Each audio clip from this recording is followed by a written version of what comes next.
Mic check.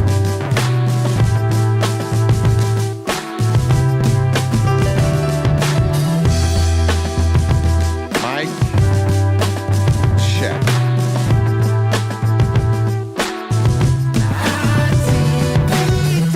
Good morning. Happy Tuesday, everybody, wherever you are, however you may be listening. Thanks for making us part of your day. Sorry for the late start. My bad. I actually thought I'd text Jen and told her I needed 15 extra minutes today. I was just finishing up a video that I wanted to show. I wanted to make sure it was what I thought it was, and I texted the wrong person. So my bad. You would have been informed earlier, but I'm an idiot, and so that's the way things go. Let me get this TikTok chat up here. Get that going.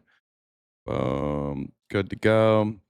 I also see the comments about being late. You know what's crazy is in my life, I am extremely punctual.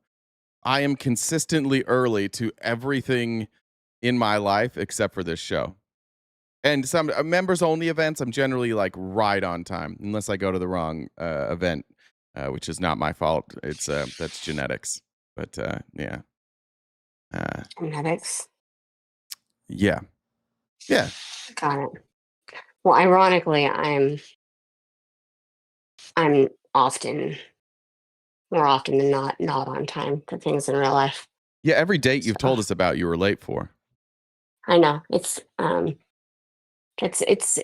thing. So ironically, I went out, like I mentioned yesterday. I've been seeing just one person, and I told him that, more or less, fun fact, I am probably going to be 5-10 minutes late. We got together on Sunday, and I'm like, I'm going to be on time. And he's like, no, you're not. How late were you? 10 minutes. That's not bad. Not bad. I won't not more than 15. It's always less than 15. But for whatever reason, I guess it's my own time blindness that I think I have more time. Yeah, that's not me. Like, so, I'm at the airport like 2 hours early. So you're saying it's only us you take for granted? Yeah, probably. I cover the news, and I hate when something breaks right before the show, and there's that part of me, I'm like, I'm not gonna wait to cover this until tomorrow. It'll be something that interests me. So honestly, most of the time that I'm late, Jen and I are communicating, and it's last minute that I push back just because there's always something I'm adding to the show late. I'm here. I'm right in front of my computer every single time, unless my daughter's here. But that's generally why I'm late. So I don't do it to take you for granted. I do it to provide you a better show with more timely reporting. Can we say that? That's pretty good. So you're saying that you do it because you love them? Is that? That's correct. Sounds a little. It's tough sounds love. A little. Got it. Got it. Is that abusive? Am I doing Darvo? That's kind of what abusers say, but who knows? It's what they say. Yeah. So. It's your show, and you do it for free. You have the right to be late. Thanks, Jess. I appreciate that. Thank you. I don't. In fairness, free, Jess, we are crowdfunded. Well, she did say that. She said you do it for free aside from donations, but true. I think I left that part out. Sorry, didn't mean to cut you off. I had to give no shade to Jess, just to you. So. No woman is falling for this line of BS. Yeah, like I'm not slick. I'm not slick at all. There's no way I can pull any of this shit off in real life. I'm bad at that stuff. I agree. You are not on a time clock. As are all. Are other streamers late, or is it? Did we talk about that yesterday? We talked about just missing days, but other ones are late, right? I need facts to start fucking up a little bit more to make me look better. I mean, some people, I don't know. I'm sure there's people. I don't watch people that closely to know exactly when they start, so I can't say one way or the other. But Steve, we'll pretend. We'll just pretend like other people do it just to make you feel better. So. Thank you. I appreciate that. I do need to be coddled. I'm sensitive and thin-skinned, so I appreciate you guys coddling me. That means a great deal to me. Let me pull these things up. Jen, you got any updates for us? Now that you're engaged, what do we even do? What's that? I'm not engaged. To be honest, are we not talking about that? No, my bad. marriage is, in my opinion, a dated, unnecessary institution. Sure. So Sure. it's, I have no. You talked to us in like 3 months. I don't live in Utah. Yeah, but so, I don't know. Yeah, I didn't know. Sorry, guys. I shouldn't have said that. That was my bad. Jen tells me I overshare. He just makes shit up. You Yep. just make shit up. It's your lie. You tell it however you want. Guys, I made that up, guys. It's not true. We've been over this. I've already played and won the Till Death Do Us Part game. I don't want to play again. Why? So, fun game. Because the odds are that I won't win this time, and I don't want to not win. I like winning, so that would not be Did fun. you go older or younger on this one? I can't remember. He's younger. Okay, yikes. Yeah, so he's got the upper hand there. Axe says, does anyone else find it hard not to comment if you overhear a MAGA conversation in public like me? When's the last time actually, my daughter's friend was over here the other day, and they don't really 3 months. Does that mean you bought a ring? I did not. Nobody really knows what I do, but there's a green screen behind me. And ever since the green screen came up, it's made a lot. People have asked a lot more questions. And my daughter's friend was like, "Why do you have that big green thing?" And my daughter's like, "He's on YouTube, only it's like not fun." That's what she tells her friends. Like it's not. And she's like, "What do you do?" And my daughter went to go to the bathroom, so she's like, "What do you do?" I was like, I talk on the internet." She said, "What do you talk about?" And I was like, she's 6. I don't know what she knows. I was like the government, like the president and Congress. And she's like, "Trump?" And I was like, "Yeah." I was like, "Do you like Trump?" And she goes, "Yeah." And I was like, fuck. Don't argue with a 6-year-old. Don't argue with a 6-year-old. Don't argue with it. And I did not argue with a 6-year-old. But I did side eye her dad later when I took her home. I was like, you got to be better than that. I didn't say anything, but yeah, that happened. Yeah, Spawn will come home and she'll tell me things like, she's like, "This person said this and this. They're so dumb." She overhears certain conversations. So, well, I'll bite my tongue. I think, what's the age when I can tell my daughter's friends that their parents are dipshits? Is there an age when you can start telling people their parents are idiots? What age is that? I don't know. I probably would not. 10? Okay. Unless you don't 12. Want them to, you want to wreck her friendships. 14. I feel like that's saving a friendship. You never want to have some kid out there. I go to my daughter's school when I volunteer, whenever she has like a program or something, and I always see these kids in the freedom shirts, and I'm just like, you fucking parents, don't send your kid to school in a Charlie Kirk shirt. Be better than that. Well, I mean, your daughter will be upset with you because at some point in time, it doesn't matter what friends do. They're the most important thing. And so that's the phase that I'm in is most girls Spawn's age are dicks, pretty much all of them. So I just don't want to be their friend. I don't really talk about politics with my daughter. I've showed her like videos of Trump before and asked what she thinks. She thinks he's a joke. And she just doesn't like him. So hopefully that continues. I hope there's never a rebellious age where she starts liking conservatives just to get back at me. That would suck. I already deal with that in my personal life enough. People who try to get back at me by bringing conservatives into their lives. Not even conservatives, like MAGA. You can tell them in their teen years. Okay, I appreciate that. All right, Jen, do your thing. Let's get started. Let's go. So make sure to have no energy with this. Okay. Okay.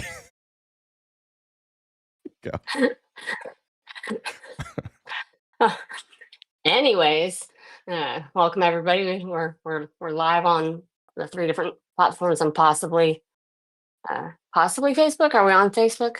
I think so. The chat doesn't load in, so I don't know.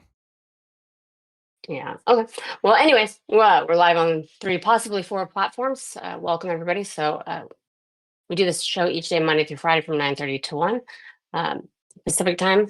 So we're glad you're here. We have a gift goal that we need to hit each day to keep the lights on. And then Venmo, Cash App, PayPal, Super Chats all go towards knocking out that gift goal. If we can knock it out sooner rather than later, we would appreciate it, so that we don't have to.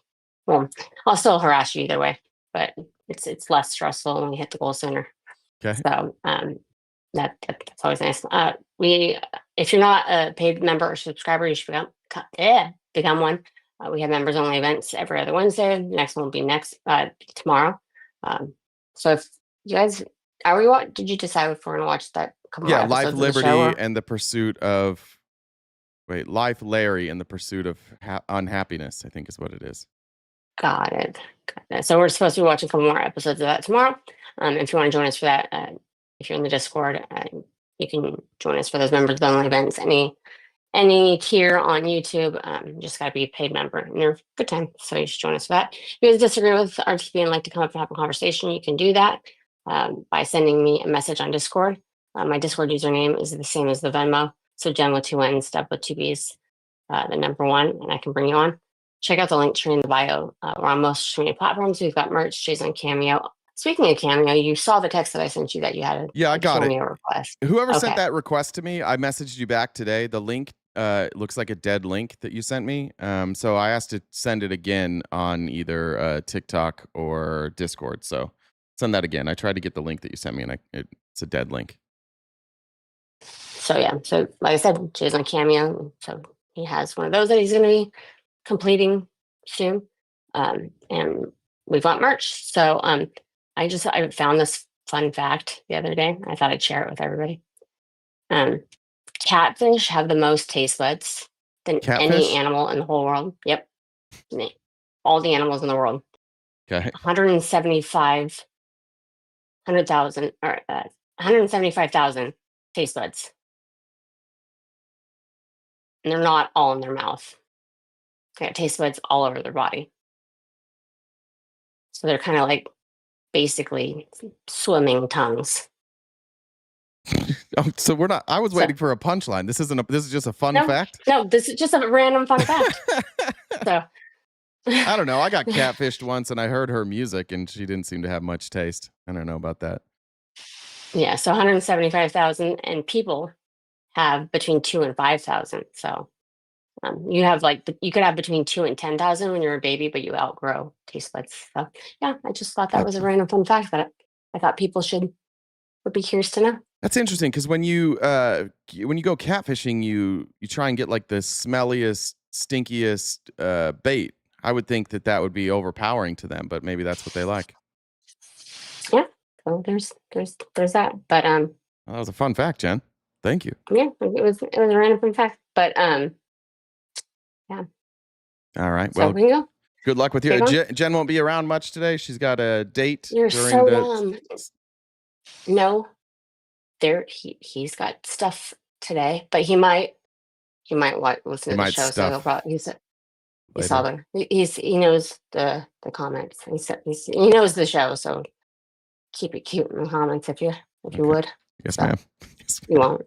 Yes, right, yes, ma'am. I apologize. Bye. Love you. Oh, I think her mic cut out, guys. Yeah, I think Jen's mic cut out. That was the problem there. Like Jen said, we are crowdfunded. Thank you guys so much for being here each and every day. If you want to join us for our members only event tomorrow, please make sure that you're subscribed. Message Jen, JENNDUBB1 on Discord, and she'll get you set up. Thank you already for the top gifters in TikTok, Dolphin and Johnny, who are always here and consistent. Chrissy, Steel Magnolia, and Eve. If you're on TikTok, make sure you're getting those likes up and help gift when you can, because that'll keep them from taking us down. We're going to talk about election stuff today. That is always a hot topic for TikTok to try and take us down. So please, if you can do your part, that would be greatly appreciated. Otherwise, the pay apps and super chats are available. But let's jump right in today with Doug Burgum, just out here licking balls, and which is basically what you do if you're a member of the Trump administration now. Not a lot to celebrate, so you go out there and you lick balls. And nobody's better at licking balls than Doug Burgum, who now is celebrating the reflecting pool, I guess, and talking about Trump leadership in the weirdest fucking way. I don't know why you guys pretend that this isn't like exactly like North Korea. I don't know why we have to have administration officials praising Donald Trump for existing all the time, but we're going to make fun of it a little bit. Here he is on Fox Business. Fewer jobs. I did remember the video. Ask a very quick question about the reflecting pool. What's the very latest on that in your job as Secretary of the Interior? Well, the repairs are underway, and of course, after our amazing salute to America, record amount of fireworks every year when the fireworks. Cool. Record amount of fireworks. Cool. The stuff that they're claiming as records is getting a little bit old. Fireworks would go off, set up right next to the reflecting pool. We have to drain the pool, sweep out the fireworks debris. That work has all been completed. How did you complete all that work? That's what we need to know from Doug Burgum. How is it that these people accomplished what every fucking group of people does every fucking year on the 4th of July? How did they accomplish it? Repairs that were created by vandalism are underway, and the pool is going to be looking American flag, reflecting blue, and on way. And again, thanks to President Trump's leadership, removing over 150 homeless encampments. We have cleaned up 48 monuments, 22 fountains back, working again, crime rates in D.C. Thanks for your leadership. All these things he's talking about have nothing to do with the president. It is so pathetic. At the lowest levels they've been in some cases in over a century. So President Trump's laid out a blueprint for every metro in America. No, he doesn't run D.C. It's so fucking weird. Why do we have to do this every day with this administration? I want to show this every day for when Doug Burgum again tries to run for president. And people can just play him licking Donald Trump's taint on a loop. Big blue metro could say, hey, he's failing the boring brag and clean up your city and make your parks safe and get pedestrians back on the street, help your retail businesses and your small businesses. He's got a blueprint. He's shown how it can be done right here in Washington, D.C. He didn't do anything. He didn't do anything. He didn't cause the crime rate to go down. He's not affecting small business in D.C. He doesn't run D.C. This man, nobody ever has gotten more credit for shit they don't do. You know who else is experiencing like historic low crime rates? Basically the whole fucking country. The whole goddamn country is having a historic low crime rates, and they have been for a couple decades. They've just been precipitously dropping for decades. Every time economically we run into like COVID or the financial collapse of 2008, then you see crime spike, and then it comes back down. This man, nobody's ever gotten more credit for not doing a goddamn thing than Donald Trump. Cookie Nib said, no coddling. Steve is always on time, and Jen just doesn't love you. That's not true. She does. You guys know she loves me. She just can't say it. And one of these days, we're going to catch her on an emotional day, and she's going to say it. And then I'm going to tell all of you, I told you she loves me. I know she does. What's not true? What's not true? What's not true, Mark? You don't think crime rates have been precipitously dropping?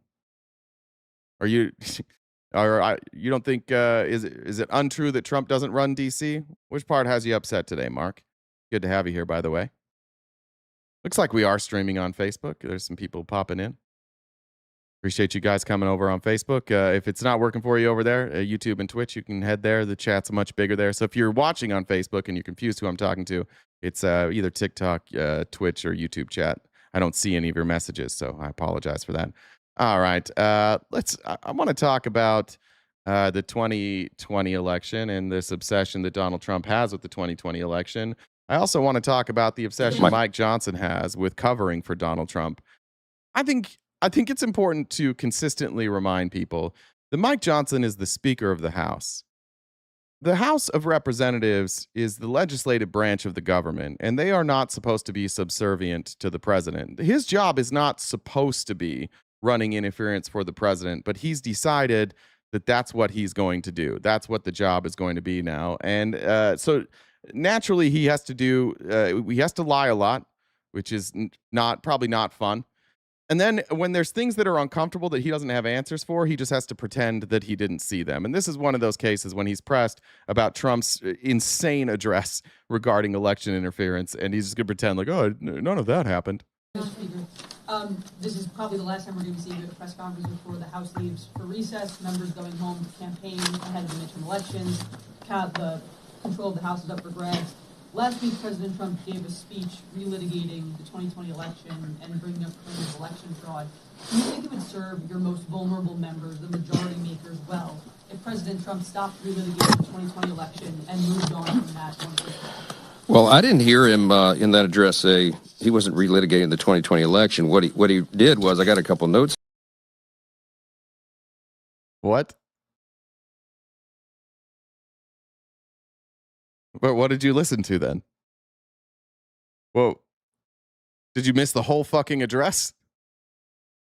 Johnson has the greatest beard I've ever seen. He does have a very nice beard. Here, but some of the things that he announced 280,000 non-citizens have been found to be on voter rolls in America. I mean, if that doesn't cry for the passage of the Save America Act into law, I don't know what does. He announced that foreign adversaries. What did you say there? Sorry. I got a couple notes here, but some of the things that he announced 280,000 non-citizens have been found to be on voter rolls in America. I mean, if that doesn't cry for the passage. Can we just show this real quick? I'm going to go to my downloads. I should have been prepared for this. Where are my downloads? We're going to pull up is it in the vulnerabilities? No, that's the electronic voting. Give me 1 second. I'm going to pull, there it is. Is this the right one? Yeah. Let's go back to hear what Mike Johnson said here, what the claim is, because he took notes. Things that he announced 280,000 non-citizens have been found to be on voter rolls in America. I mean, if that doesn't cry for the passage of the Save America Act into law, I don't know what does. Okay. Can you guys get out your calculators, please? Can you help me with this? This is the data that they released. So this is where you can go on whitehouse.gov. This is the data they released. You guys got thumbs up. You got a calculator out. You can see here. I think I can zoom in. Yeah, there you go. You can see better. These are the non-citizen voters. So let's add these up. Ready? 2,549 plus 769 plus 1,009. Plus 2,296, plus 1,599, plus 49, plus 465, plus 1,112, plus 419, plus 449. Can somebody give me that number, please? What's the total there? I was told there would be no math. You don't have to do it. Some people like it. 10,716. How close were you, Mike? He announced 280,000 non-citizens have been found to be on voter. 270,000 short. Not even fucking close. Again, these aren't my numbers. These aren't our alternative facts. These are the numbers they provided. You can see here, non-citizens. This is the total amount of non-citizens they found on the voter rolls. 10,716, or as MAGA math says, 280,000 non-citizens have been found to be 280,000. It's not even close. You guys all have different numbers. I see some people with 9,616, whatever it is. Let's call it 10,000. I might have read some of the numbers wrong or went too quickly. That's how do any of you keep defending this with a straight face? They're all lying to you. And the only reason Mike Johnson's lying right now is because he's afraid of Donald Trump. How did you become a party of people, a group of people who sit there with open mouths like baby birds, just like lie to me harder? And then when we point out this number, there's going to be people in here like, oh, so you like election fraud? Nope. We just like real numbers. You have to give us real numbers so that we know what to do. Any country that doesn't use identification to prove you're a citizen to choose the person to run the most powerful country in the world are fucking disabled. You spelled disabled incorrectly, but we do that. You have to prove your identity before you can vote in this country. But voter registration is. You have to prove that you have the right to vote in this country. So we do that in all 50 fucking states. But good Lord. You're off by, if your number's 280,000 and you're off by 270,000, we're only left to just say like everybody who still is on board with this is either a bot or a complete and total dipshit.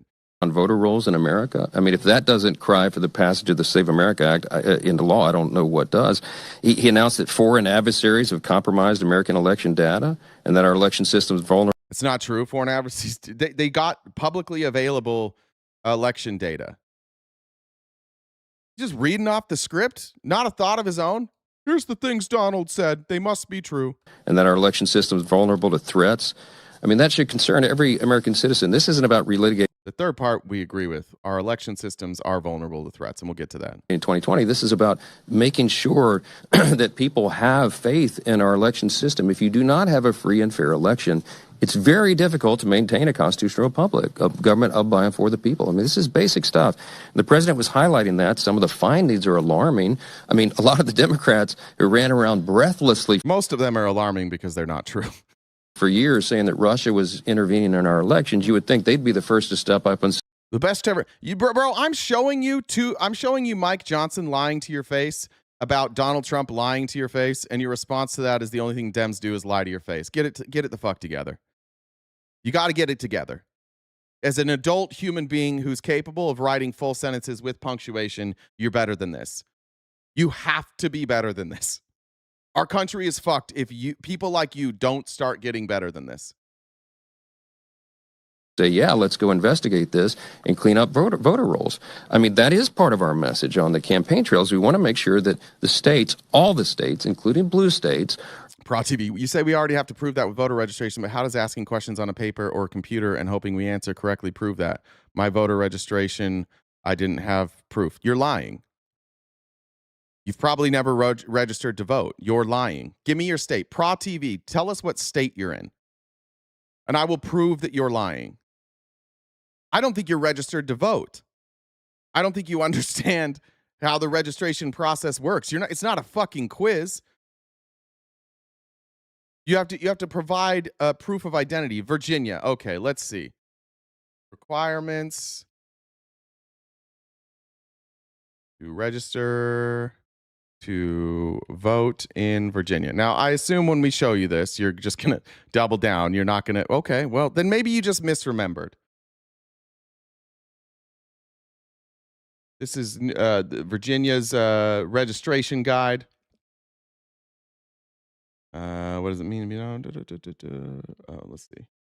This is not what I thought it was, actually. Maybe it is. What are the requirements? How to register. There we go. We'll go to the .gov. Elections.virginia.gov. To be eligible to register to vote in Virginia, a person must be a resident of Virginia, be a U.S. citizen, be 18 years of age, not be registered to plan to vote in another state, not currently declared mentally incompetent by a court of law, if convicted of felony, be convicted of an offense that is not a felony recognizable at common law in 1870. If convicted of a felony recognized at common law in 1870, you must have your right to vote restored.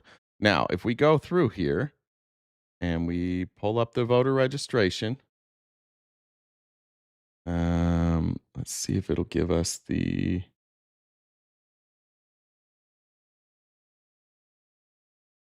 Oh, what are the requirements to register to vote here? I wish you could be up here, Pra. Have a valid Virginia DMV driver's license or state ID card. You have to be a citizen of the United States, be a resident of Virginia. What's the very first one? And then you're asked before you can even register, what's your Virginia driver's license or state ID? What's your social security number? What happens if you click that and that? Let's go 01 2020. Yada, yada. Let's see what happens if we do that.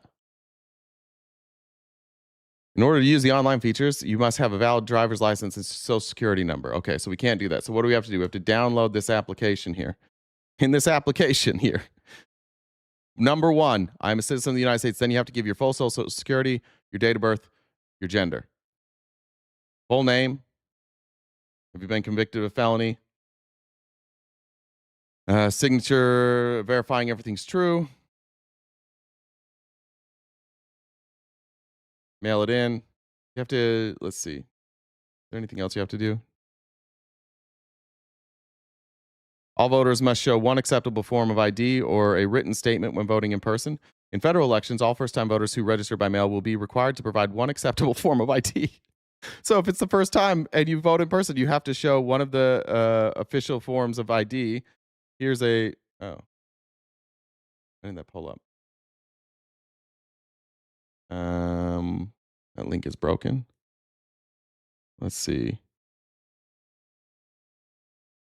Go back to, see if it gives us a list of their acceptable IDs.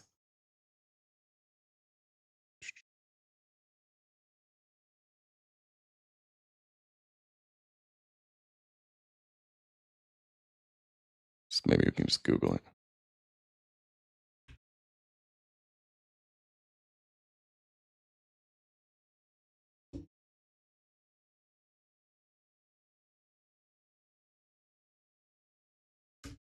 All right, let's see what they came up with here.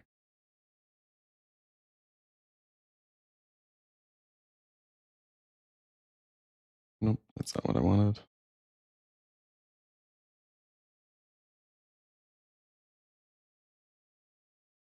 All right. For an ID to be valid, it must appear to be genuinely issued by the agency or issuing entity appearing on the document. Example, Virginia driver's license is offered as ID. It cannot be a photocopy of the license. It has to be the actual driver's license itself. The document must be current or have expired within the preceding 12 months. Here's what you can use. You can use a Virginia DMV issued photo ID, Virginia DMV issued driver's license, a valid U.S.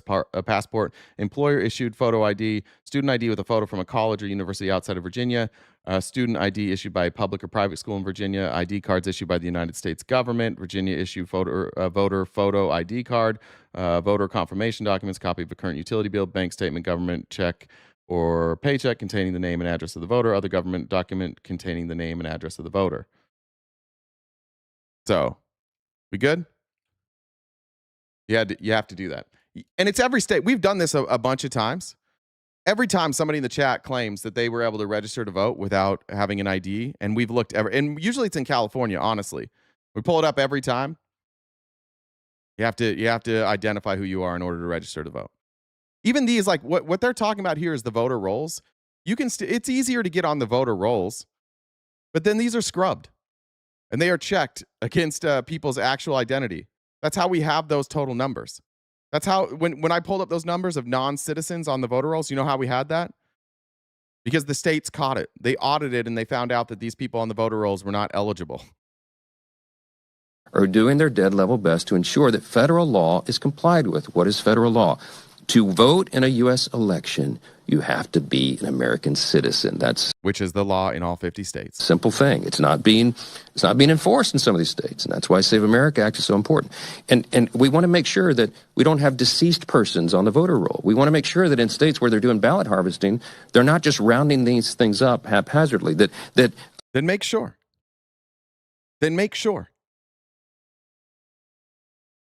Looks like you can do it without having to pass. If you can get all those numbers without having to pass the SAVE Act, then what do you need to pass the SAVE Act for? The exact number of ballots that are printed go to the exact number of voters who are registered in these districts, and not extra persons. This is what makes people, doubt the veracity of our elections. So there's nothing, in my mind, there's almost nothing more important than this, and that's what the president is articulating. And all right. Let's take a couple of those claims. First of all, he says. He says that Trump didn't reference the 2020 election. He didn't even talk about relitigating the 2020 election. Here he is specifically talking about not only 2018, but 2020. Documents we are releasing show CIA reporting explicitly stated, and I quote, in mid-2018, the Chinese Communist Party's policy was to leverage all domestic and foreign elements that were opposed to the U.S. president in an effort to reduce the U.S. president's votes and make him resign or prevent his re-election. Isn't that nice? It's fine. It's fine. None of that is a big deal. None of that's illegal. In fact, I'm going to show you a clip later today. Trump's going to say, like, we literally do that to China as well. We do this to every country. Also in mid-2018. Mainstream media not airing Trump's last speech. Talk about fascism. That's not fascism, you dumb motherfucker. Fascism is centralized like power in the government. You don't know what any of these words mean. They didn't air it because he lied, and they didn't want to be accountable for his lies. And by the way, there have been presidential addresses by every president in my lifetime that were not aired by mainstream media. It happens all the time. The reason that you're up in arms about it is because you've been told to be up in arms about it. You didn't know that this happens all the time. You were just told that it was unfair because you were fed a constant diet of fear-mongering bullshit that you get upset about for no fucking reason. China was working to influence the results of the U.S. midterm elections and later the results of the 2020 presidential Oh, I guess he did talk about the 2020 election then, didn't he? election itself. Yes, he did. Karoline Leavitt was asked about this. Here's where it all starts to fall apart. Look what happens when, Trump can give that speech all he wants with no pushback. Look what happens when the people who work for him are forced to go out and offer defenses for his insane speech. Here's Karoline Leavitt with, I forget his name, Gabe Gutierrez from NBC News. The 2020 election has had dozens of recounts, lawsuits, audits. 2024 election widely believed to be safe and secure. There's not really any question about that. A lot of people because look at it was this. too big to rig. Well, I think a lot of people look at this There's a and massive wonder, amount of votes for this president. That's why he's in the Oval Office right now. Raise your hand if you think it was too big to rig and that's why Trump won. Raise your hand. Pause it right there.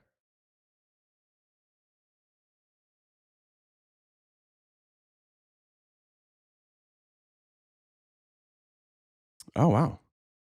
Nothing from MAGA? You're a sad person. Thanks, Harry. Stay on topic, though.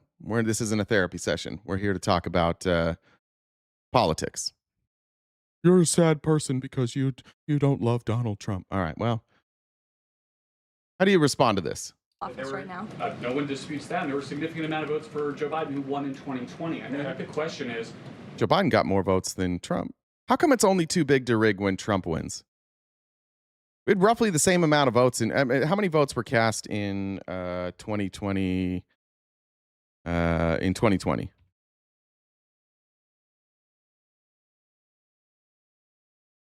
let's see, 158.4 million ballots. About 2024.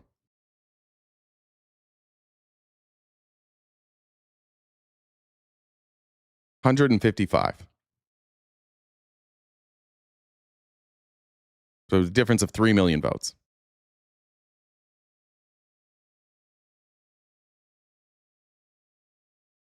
Too big to rig, right? why is the president unable to let this go? Well, first of all, Garrett. Because he's a whiny little bitch and he can't accept losing. It's like all of you. The reason that he can't let it go and the reason that you guys can't let it go is the problem with Donald Trump is when he gets in office, he does a really shitty job. Like a really, really fucking shitty job. And people forgot. Because Donald Trump, nobody is luckier than Donald Trump to have COVID on his watch towards the end of his presidency and having to rebuild with a different president. Like the fact that Joe Biden had to come in and take over and then rebuild and spend a bunch of money and deal with the inflation and deal with the unemployment and deal with a worldwide global pandemic that shut down supply chains all over the world. That was the best case scenario for Donald Trump because then Donald Trump didn't have to deal with any of his mistakes. Joe Biden had to deal with all of them. And then Trump could just sit there and point and be like, he fucked it up. He fucked up. And you guys still believed it. Like you actually still believed it. And then he comes in and he's made everything worse. Everything has gotten substantially worse. And it's now to the point where Republicans' only defense is Joe Biden bad. There's nobody out there defending what Trump has done in the last, 18, 19 months. Nobody. Nobody's out there like cheerleading. We're doing a great job. They're all still saying the same thing. Joe Biden was worse. I think part of the problem is that the media has refused to acknowledge that tens of millions of Americans across the country. Yeah, Mark, but you're witnesses to it like you're witnesses to the Trump presidency in the same way that a blind person is a witness to a silent play. The exact same way. You have no fucking clue. None. If you did, like if you guys were witnesses to it, you wouldn't constantly be pointing at 9% inflation as if that was caused by Joe Biden. Because you would recognize that, oh, that's obviously COVID. Every other country had it. And who recovered the fastest? We did. It is remarkable what you have to do, like mentally, and the hurdles that you have to take mentally to just keep defending Donald Trump and to keep smearing Joe Biden. You make no economic sense. Yeah, there it is. Fauci should be in prison. You don't care about anything that matters at all. You have all adopted Donald Trump's personal victimhood, and it sucks because as a country, that's what we're doing. Half the country is like, hey, let's Let's maybe try and make things better. And the other half is like, it's not fair that Donald Trump gets picked on. We should all focus on Donald Trump and his feelings. Share the concerns of this president about the sanctity of our elections. And your The 2020 election has had dozens of Anyways, not too big to fail. Or too big to rig, I guess. Not too big to fail. We're probably big enough. Probably too big to fail. All right. Here was Trump with Reagan Reese this morning. If all of this stuff is such a big fucking problem, you would think Trump would do it. Now, this is tough on China, Donald Trump. He does a whole speech about how China hacked our elections. The whole speech. That's what everybody was talking about the night of China cheated, China. What do you plan on doing about it, Trump? Mr. President, are you planning on putting any pressure or consequences on China for what you announced about them meddling in the 2020 election? Well, we're going to talk to them about it. It took place a long time ago. I think China is maybe a little bit different today than it was then. But look, they do things and we do things to them. I'll be honest. We do things to them too. It's not a one-way street. But we'll be talking to them. Yeah. Mr. President. So he's not going to do anything. What happened to your big tough president here? He can't do anything about China. Yeah, no shit. Because China got publicly available voting records, and then the reason he can't do shit about China is, one, they didn't really do anything, and two, none of this stuff matters at all. He's just distracting you. None of this mattered at all. Can we not talk about COVID, please? You got it. We're not going to. All right. Let's talk about though actual voter fraud. Let's talk about things that we should actually be concerned about. Election Truth Alliance was on with Roland Martin. We're compromised. When was this? 9 days ago. We've cited the Election Truth Alliance a million times. Let me just once again promote them here. This is the Election Truth Alliance YouTube page. You can go. You can. They obviously have shorts, but they have rebroadcasts.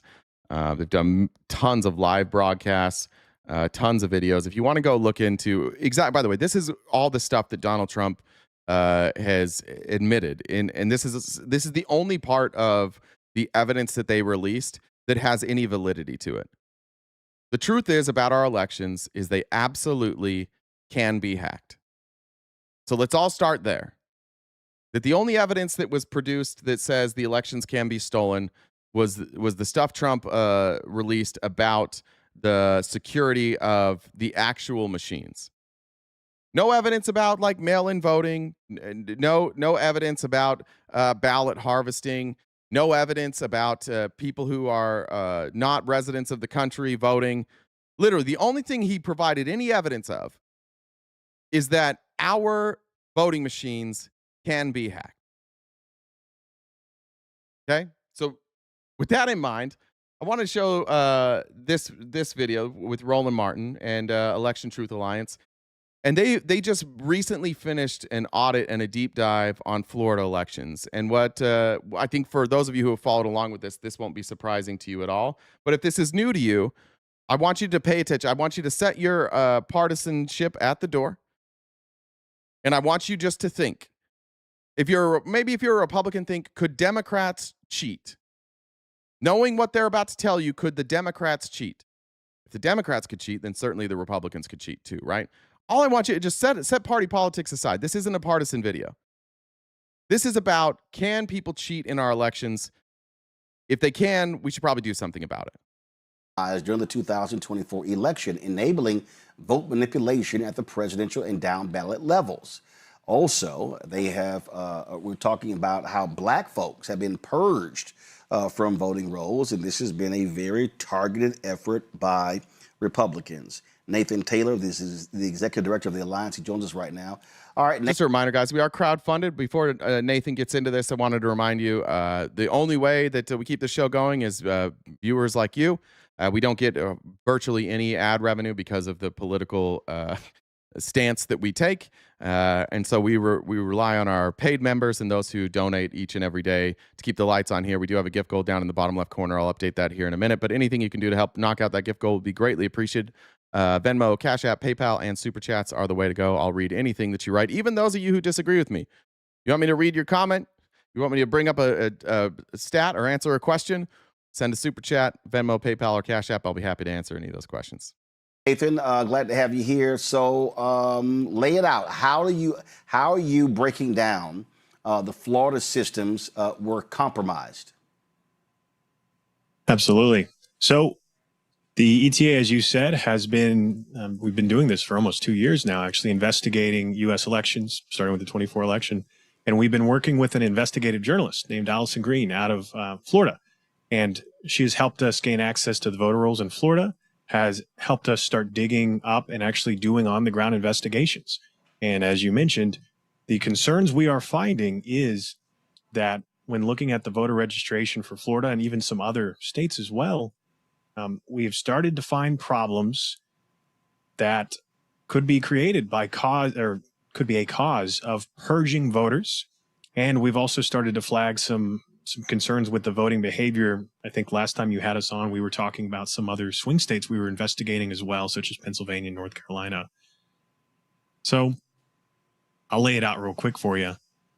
The main concerns we've come up with now, as we've worked with Allison Green and we've been investigating, one of the counties is St. Lucie County, by the way. I've actually been on site in St. Lucie and been investigating, and we have plans to go back because we are building litigation in Florida for these problems we're finding, problems that we are concerned are tied to the voting systems and the voter registration database that we're still using right now and we will be using in the next major election.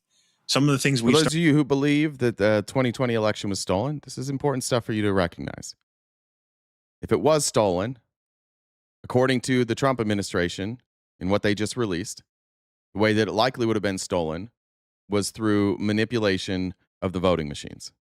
So again, this is not partisan.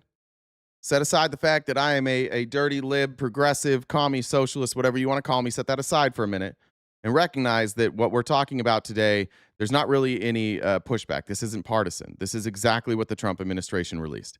Started finding. First and foremost, most people may not be aware, but in 2016 in Florida, I think 2 counties actually detected malware on their voter registration databases. One of those counties was St. Lucie. And that has been the focus of our investigations for the 24 election and up to date. Hold tight one second. Was the malware detected before the election or after the election? For 2016, it was detected after. There was an investigation. This malware was ultimately blamed on being a Russian-designed malware in the voter registration database for 2 counties at least. There was no evidence at the time, or the investigation said that they did not find it was used, but it was designed based on their statements. This was briefed to the White House, I believe the Department. Okay, so 2016, we get a look at this. 2016, there's an audit. I think you could make a really good argument that this is late. That this audit is late. Figuring out that there's vulnerabilities was late. Like private organizations had discovered these vulnerabilities as early as I think like 2008. Danielle, you can tell me if that's the right year or not. 2012, there was a big issue with it as well. As per usual, the federal government was behind. But what they concluded in 2016 is they went through all the data. They saw that there was exposure, but that it was not used. Now, this is during the Trump administration. So if you have a report coming from the Trump administration that you potentially can manipulate votes, I don't think we should rule out that the Trump administration said, let's figure out a way to manipulate. Now, clearly they didn't in 2020 because they did another estimate in 2020 and they'll get to it. But clearly the Trump administration didn't do that in 2020. I would make a strong argument that there was nobody there that, one, would be willing to cheat on elections. His cabinet was far more respectable than they are now. And 2, they didn't have anybody that knew how to do it. That would be my argument, but that's just a guess. Security and the CIA Joe, we're blocking you if you keep doing this shit. Knock it the fuck off. Joe, last chance. You have to engage with what we're doing. You can't just come in here and spam weird shit. Briefed this to the then president after the 2016 election, and this malware was designed to, and I quote, allow the targeting and purging of voters based on key demographics, such as being minority voters, and could purge up to, say, 10% of the active registered voters in a county. So that's important because we are now flagging. Oh, he said, never mind. All right, block Joe. Get rid of Joe Friday. That's good. As we've been investigating the 24 election in St. Lucie County and Florida and other places, we are seeing evidence that suggests that if that malware did exist then, it may, or something like it, could be in effect in the 24 election and recently, because we are finding evidence of purged voters. In St. Lucie County, for example. Listen to this number. This is the part I want you to remember. Everybody that's not paying attention, chatting, stop for 1 second. Listen to this number. Allison Green got the voter registration database from before the 24 election, the presidential, and then right after, and around 25,000 active registered voters were purged from the rolls with no documentation from the county, and that's about 10% of the active registered. 25,000 active legal voters purged with no documentation.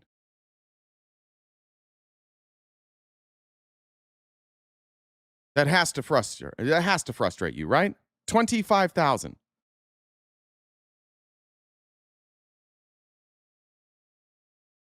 Not refuted, by the way.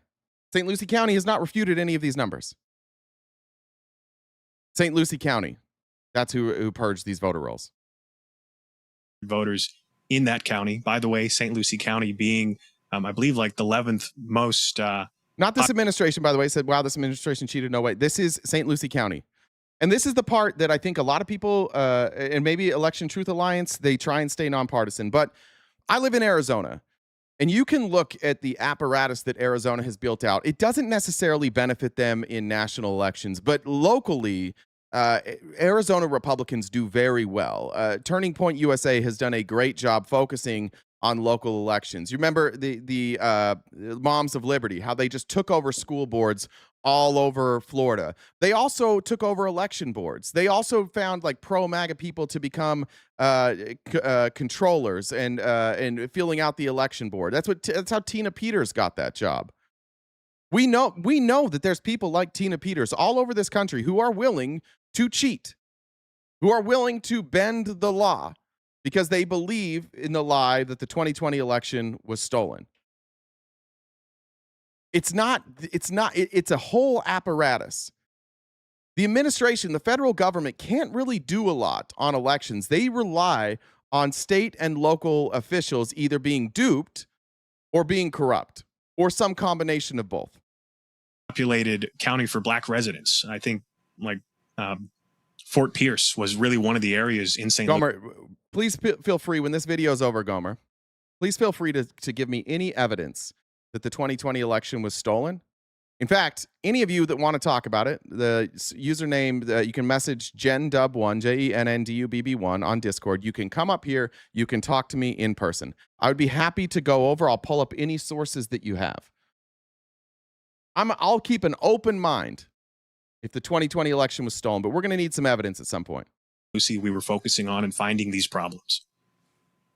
So, any other questions before I get into like the actual on the ground pieces that I think are important? Okay, just go right ahead. Walk us through that. All right. Yeah. So, as I said, Allison helped us get the rolls, and also we have done an analysis flagging abnormal voting behavior in Florida, in St. Lucie County, just like in the swing states. By the way, all of these places, Pennsylvania. We all went to sleep and something happened. Yeah, they counted votes. This is how, Mark, you're here every day and you're better than this. And you guys have to have better evidence than that. Just as a man to man, Mark, you should demand better evidence than that. For you to believe something, you should need more than we went to sleep and something happened. You're a human adult. You should demand more than that. In North Carolina. I don't think Mark's better than that. Maybe not. Florida, they're all using the one major voting system brand, ES&S, which we now have disclosed vulnerabilities to their source code for their software. And the vulnerabilities that he's talking about, if you're new to this, ES&S is the software company that most of these machines run on.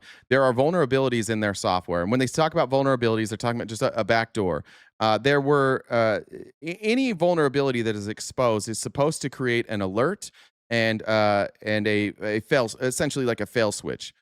But the alert that would pop up if you are backdooring one of these, and clip it, whatever. If you're backdooring one of these machines and you're hacking into the place where you can actually change votes, either by switching who the votes are for or by adding or taking away votes, that alert doesn't trigger a shutdown. There's no reason for that. There's no reason why that alert would be disabled, but it is. And they haven't patched it with a new software update. They've just let it keep going. Some on-the-ground investigations to highlight, is there a problem with the registration database? Not only the purging, but we've now started to flag concerns with what, as you mentioned, would be, we're coining as ghost voters, voters that aren't. Said that. Everyone's missed the fact that he's setting this up as a pretense to seize ballot boxes. I don't think so. And I could be wrong, and you could be right. So let's preface that because none of us can tell the future. I think that what Donald Trump wants to do is cast a lot of doubt on the election for a couple of reasons. Number one, he wants to always be able to say that he won. He doesn't want to ever have to admit that he lost. But two, if he can get enough people to believe with him, they might be able to pull off some pretty shitty stuff, like not seating people from the midterms after they win their elections. Or if you have close elections, going back and being able to pull votes away. Or purging voter rolls before the election to try and give themselves a leg up. I don't think that seizing the voting machines really helps them more than because Trump loyalists already own all of the voting machines. They already run ES&S. They're already doing Trump favors as we speak. He doesn't need that. He doesn't need to seize these machines. Our entire voting apparatus is owned by private companies, and all of those private companies have been bought up by Trump loyalists. So I don't even think you need that. I think it's a good theory, but I don't think he needs that. Not real or not active, and they are potentially having votes cast for them. And so I do have some examples of this as we've been investigating. And as I said, we're building litigation because we want to get to the bottom of how is this going on? How is this not being discovered by the counties in the state? Some of the things we've been finding, for example, in St. Lucie County, they have, let me see. Yeah, here. well, here's the part where you can. So, Danielle said, and the images in the machine, yeah, how the scrolling thing is. The images in the machine will match the flip vote and not the real vote, and there's no way to catch them because they make the change. They make the change covered up. Well, you could go through and you could get the actual ballots, right? You would need actual hand recounts to prove that there was voter fraud here. In St. Lucie County specifically. Why are Dems against voter ID? They're not. Not a single Democrat is against voter ID. You just get told that by Republicans and you believe it. Watch. Democrats, are any of you against proving your citizenship through some sort of identification process to register to vote? Nobody's going to say that. Just stop letting. If you get all your information about what Dems think from Republicans, you're going to be misinformed. Over half of their precincts had more votes cast than active registered voters in the 24 election. So 35 of their 61 precincts had more votes cast than active registered voters. As I said, some of those precincts. How does that happen? Hear that again one more time. Votes cast than active registered voting, because we want to get to the bottom of how is this going on? How is this not being discovered by the counties in the state? Some of the things we've been finding, for example, in St. Lucie County, they have, let me see here, in St. Lucie County specifically, over half of their precincts had more votes cast than active registered voters in the 24 election. So 35 of their 61 precincts had more votes cast than active registered voters. As I said, some of those precincts. How's that happen? Oh, there goes TikTok. TikTok just got taken down. RIP TikTok. Thanks for being here today. We'll have some people joining us from outside of TikTok. This is crazy. Why do you think a platform owned by Trump loyalists would take our account away every time we talk about this? I wonder. I wonder why that would happen. Every fucking time we talk about election interference, TikTok takes us down. Weird, right? Danielle said, yes, you're absolutely right. If we get our hands on the ballots, unfortunately, the ballots are set to be destroyed 22 months after the election, which would be September this year, I think. Yeah, I mean, I don't think we're ever going to get to those, but for the upcoming elections, I don't think honestly, I'm not sure it's really worth our time to go back and relitigate past elections. I think you need to use the vulnerabilities and the evidence from past elections to demand an audit of these upcoming midterms. And Democrats should be proactive like the Republicans are now. Democrats should proactively be taking everything Donald Trump released and say, great, this means we need hand counts of every state. Maybe contested states if you don't want to do every state. But yeah, we should have hand recounts of every state. Given what we know that these election machines are vulnerable, Democrats, if they had half a fucking brain and if they could pull their own heads out of their own ass, they would go out and they would message this. But of course, they're idiots, so they won't. Of course, Chuck Schumer and Hakeem Jeffries aren't going to do a goddamn thing about this. Of course, establishment Democrats are. And I'm going to show you some establishment Democrats what they're doing now. What are they doing instead? If you criticize Israel, then you are anti-Semitic. They won't do. That's why we have to put pressure on them because they're useless. Democrats are absolutely useless. There you go, MAGA. We good? Look, we can agree on some shit. Scott said, we went to sleep and something happened. Same rationalization for Santa Claus. Yeah, my daughter does this cute thing. Her friends 3D printed these little like robots for her. And every night she sets them. She loved Elf on the Shelf. So every night she sets them out on the counter in a line. And when I wake up in the morning, I take them and I hide them. And then we just like, she knows. Because there's sometimes I forget and they don't hide. She's like, oh, they must not have been magic last night. But yeah, it's the same. It's the same logic. Something changed when I was sleeping. So it must be bad. We've been flagging. Sorry. Illusion said, TikTok totally lost my participation. Keep rocking. Thank you. Around the Fort Pierce area, which is where a majority of black voters and black residents are in that county. We also flagged some other issues with when doing these records requests. The chain of custody of the ballots has kind of come up as we're missing some of those sequential batches of ballots that the county, hasn't provided us information on. We did some door knocking because that was the next step in our process. As we said, if there's a problem with the systems that are both counting the votes here, but also the systems that keep registered voters. What do you mean voting machines are not vulnerable? So why did Aryan Blitzkrieg, good to have a white nationalist here. So why did Trump say that they were vulnerable? Why is everybody lying? How come all of our national security is lying? Trump's lying. ETA is lying. Everybody's lying, right? Everything's just good. They're not vulnerable. We haven't kicked you yet for being a white nationalist. We usually do. You're probably a short leash here. But if you want to answer that question. One is, doing something behind the scenes. Well, let's start going to some of these areas where these voters are and let's talk to them. Let's see if what's happening, digitally is matching what's happening on the ground.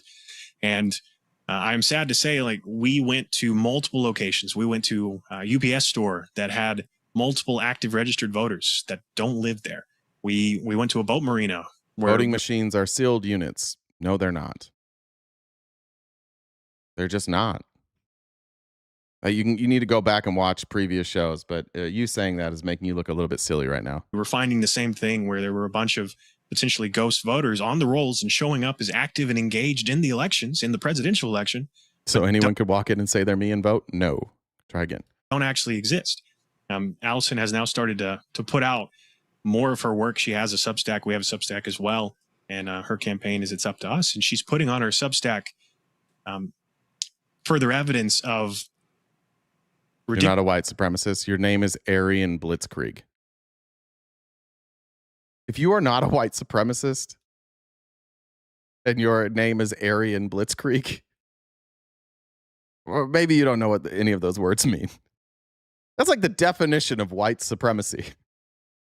Ridiculous amounts of voters in these voter rolls that have first names like ATM or have last names like none or live on a residential address streets with no houses in them. And kind of the final piece of this, we actually went to a address that was under construction during the 24 election. Jacob, you also need ID to register to vote. I don't know. What's your argument here? Do you think that you don't need ID to register to vote? A couple was showing as having purchased that house and moved in after the election. We went and knocked on their door because the husband of the couple shows, per the county records, as having voted in the 24 election. And yet when we went and we talked to them, they didn't live in the county. They lived in Palm Beach County, not St. Lucie County. And they voted in Palm Beach County. And yet the husband had a vote cast for him in St. Lucie County. And this was just the first things we started finding. We've continued to dig, and we've continued. Interesting. So in Florida, they're taking special care to purge voter rolls in areas where Republicans don't do well. And then they're finding actual voter fraud by Republicans. To flag these problems, and especially have started to raise concerns of the systems, as I said, that we're still using right now. Any response from the state of Florida? No, the county, which had provided us those records, do the records Florida's one of the highest voter fraud states. Florida's one of the highest fraud anything states, which Allison Green has been working with. We really just kind of didn't get a investigation or a response. We're looking at how could we bring this forward litigation wise, and whose responsibility is it to actually do something about this? Because as we said, if this has been going on for at least one election, well, some of these problems mirror concerns raised in 2016 as well. And so I think there's been other individuals. These go back from the Bush-Gore days. This is how you actually cheat on elections.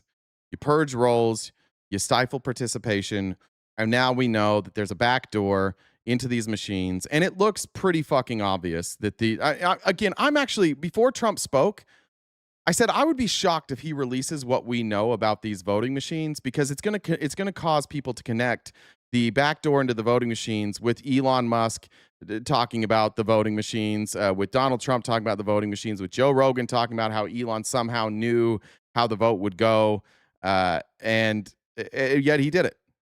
I was really surprised that he released that. But for anybody that's in here arguing against Election Truth Alliance or us, you're also arguing about against what Trump just released.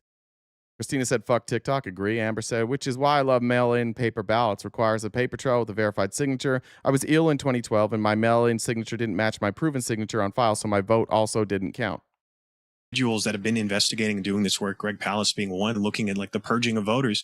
And I'm concerned because, as I said, we're finding these problems in Florida, but we have started investigating similar concerns of illegal purging that could be, you could pull it off by compromise. Sorry, but MAGA is going to win it all. Check in for D. Bacino. Like, bro, what are you even talking? Win it all? Win what all? You shouldn't be participating in politics. That didn't even make any sense. They're going to win it. They're going to win every election. The databases, and we're finding some of those same problems across other states as well as we've continued to investigate. I'm not against a second check. I'm for a second check. I would think we should check these votes twice. I think we should do full hand count audits in every state. Questions for my panel. I'm going to bring them in. Robert Patillo. That's a good point. But Danielle said the backdoor was written into the systems and approved by the government, EAC, and Pro V&V. Oh, whoops. Let me scroll up there. And then by the state to use the machines despite the changes. That's correct. He is civil rights attorney with the Patillo Law Firm out of Atlanta. Joy Cheney found. How do you even know what voter fraud rates are without ID verification? Huh? What do you mean ID verification? Everybody that registers to vote uses an ID to register to vote. Of Joy Strategies out of D.C. And we'll be joined later by Rebecca Carruthers, President, CEO, Fair Election Center out of D.C. Robert, you first. This is great work and great reporting that you're... just think about what you're saying for 1 second before we move on here. Think about how stupid what you're saying is about voter ID. In order for this to be a big problem, you would have to, if you're going to cheat by faking who's voting in person, you would have to have access to the voter rolls, which you can get access to, and you would have to know who's not going to vote. And then you would have to show up at a polling place, vote using somebody else's information, and hope that they didn't vote. How is this going to work? And you would have to do that on a massive scale, and nobody would find out about it. Do you guys really think that there are millions of people voting in somebody else's name. Somebody else who registered to vote legally had to show their, like somebody went on and they were able to prove their citizenship, registered to vote, and then they just didn't show up to vote. And somewhere out there, there's this group of commies that know before the election who's going to vote and who's not going to vote, and they show up and pretend to be those people and vote. That's what you think. You think that that happened and nobody can find any evidence of that? Just take it a step further. You guys all do the same shit. In fact, you're all saying the same. Why shouldn't you have an ID to vote?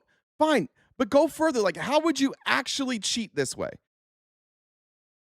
How would voter ID fix a single one of these problems? It doesn't. There's no evidence that there is any problem created by not showing your ID to vote. You would need some evidence that it's a problem, but in order for this to be perpetrated on a massive scale, would require millions of people to do everything perfectly, never talk about it, and they would have to have absolute knowledge of who's going to vote and who's not going to vote. This is just, it's not possible. I've worked on elections. I've worked on get out the votes. I've worked on these things for years. None of this is possible. Not on any large scale. Putting out there. For average voters, what should be the biggest concern they have with the quote unquote integrity of this voting system? Because we've heard from years and decades, frankly, from Republicans, we need to be afraid of election integrity. But it appears in 2024, with the confluence of turning points and Elon and the billions of dollars flowing in, it seems that the 2024 election may have been less secure than people give it credit for. That's an excellent point. And there's two pieces, as you said. How can voters be engaged and actually have a say in this piece? And, what are some of these recent concerns? Well, as you said, with certain individuals that have come up in Pennsylvania as knowing vote counting computers and, being involved, there's definitely an issue right now where voters need to be checking their voter registration, especially leading up to the next major election. We did find issues in the 24 election in Pennsylvania and other places where voters who were active showed up to vote and they had been purged. Gold medal chat. We've already done this. You have to show ID to drink, to enter clubs, to get a gun. Just make it so people have to show their ID to be safe. We do. You have to show your ID to register to vote. This is done on a state level, by the way. Whatever state you're in, ask your state to require voter ID if you want. Ask your state to require, like in Virginia. We just went over Virginia's voting requirements. In Virginia, you can get an ID from the government, and I believe it is free of charge for voting. Specifically, so if you don't have a driver's license, you don't need a driver's license, you don't have a passport, there is a free ID in Virginia that you can get just to make sure that you can vote. Ask your states to change this rule. Again, even if you want voter ID, passing the SAVE Act is going to lose in the courts anyways, because the ability to run your own elections is something that is delegated to the states. The whole thing is nonsensical. Everything Republicans are advocating for is nonsensical. Go talk to your state. If you want voter ID laws passed, go talk to your state. But instead, you lazy fucks just hear Donald Trump say it and you show up on a YouTube stream and be like, we need to change it. You can't even change it. It's state by state. You can't even pass a law like this. It would be unconstitutional. Dems are scared of this SAVE Act, then why won't all the Republicans vote for it? It won't work. The reason it doesn't get passed is it will not work. A lot of it is redundant. Other parts of it you can't implement. And I'll show you a video of Thom Tillis ripping this to shreds later. But you're just being lied to. And then you come out here confidently stupid and repeat the same shit that we've all heard everybody say every single day. With, no warning. Mm-hmm. So you can check this multiple times leading up to the election. And then the other piece, really what we've been doing is, as we've been, as you said, investigating, making this public, voters need to know that the systems we're trusting at the county and the state level, as we're finding out now, we are flagging that they are vulnerable to manipulation, that the software we're using has vulnerabilities that could be exploited if you knew what you were doing, and that the states and the counties need to do something about it. They need to fix this. They need to patch these systems. And we've really just... Danielle, if you're here, can you get me that video of the ghost counties. I want to show that here in a second. Will you get me that video? If you're here, just DM it to me on Discord. Kind of been stonewalled when we go to the states like we've been doing in Pennsylvania. Scott said MAGA keeps pointing at California because you don't need photo ID to register, as if they would ever win in California. Plus, you still have to prove your citizenship in order to register in California. Ash said, MAGA, I would like for you to give 2 examples of Dems intentionally lying to us, or as you claim, so we can see what you're talking about. Can you do this for us? If not, please stop making random comments. It's a fair ask. I think that's a fair ask. If you're going to say Dems are lying to you, you should give us an example. Just like when we say Trump's lying to you, we're showing you examples. I think that's fair. And, in other places as well. Joy? So I just want to make sure, what you're arguing, though, Ty says to stop them from future problem, please, doesn't lend to the credibility that all elections are rigged. And I think that that's something that we have to be really careful about, with saying there are some problems and we need to make sure that we're securing these boxes, and then saying on the other side, not boxes. But real quick, and I want to address Full Metal Chad. You said, I'm not MAGA, just saying if you require ID at the polls, it would silence the cheating accusations. Yeah, but it would also suppress the vote, Chad, and that's the point. What you're advocating for is Republicans are claiming that people are cheating, and they have no evidence of that, but they just keep saying it. And what you're advocating for is let's just comply with what they want because that'll shut them up. No, it won't. It absolutely will not shut them up, but it will suppress the vote. It will mean less people vote. Just statistically, if you require more hoops to jump through, less people vote. So you're advocating that we acquiesce to people who have no proof that there's any problem that voter ID would solve, but just because they won't shut the fuck up about it, you're like, let's just change the law and make it harder for people to vote so that they'll shut the fuck up. I think that's the wrong thing to do, and that's what they're counting on. That's why every single person in here is saying the same exact fucking shit over and over again. Like, we need voter ID, and then we explain voter ID, and it doesn't change their mind.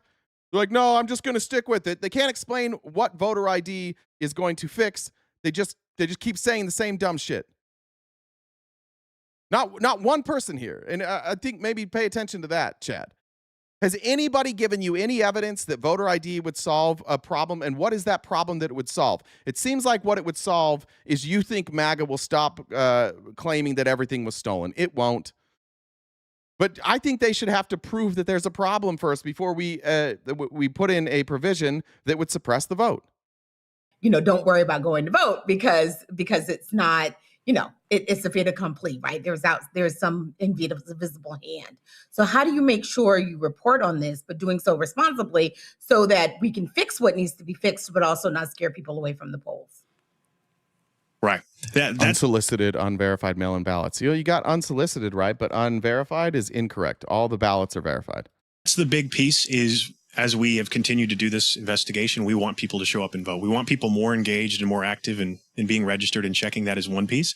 But also, one thing we found is that there's not really been other groups that have. No, Danielle, it's not the one I sent to you.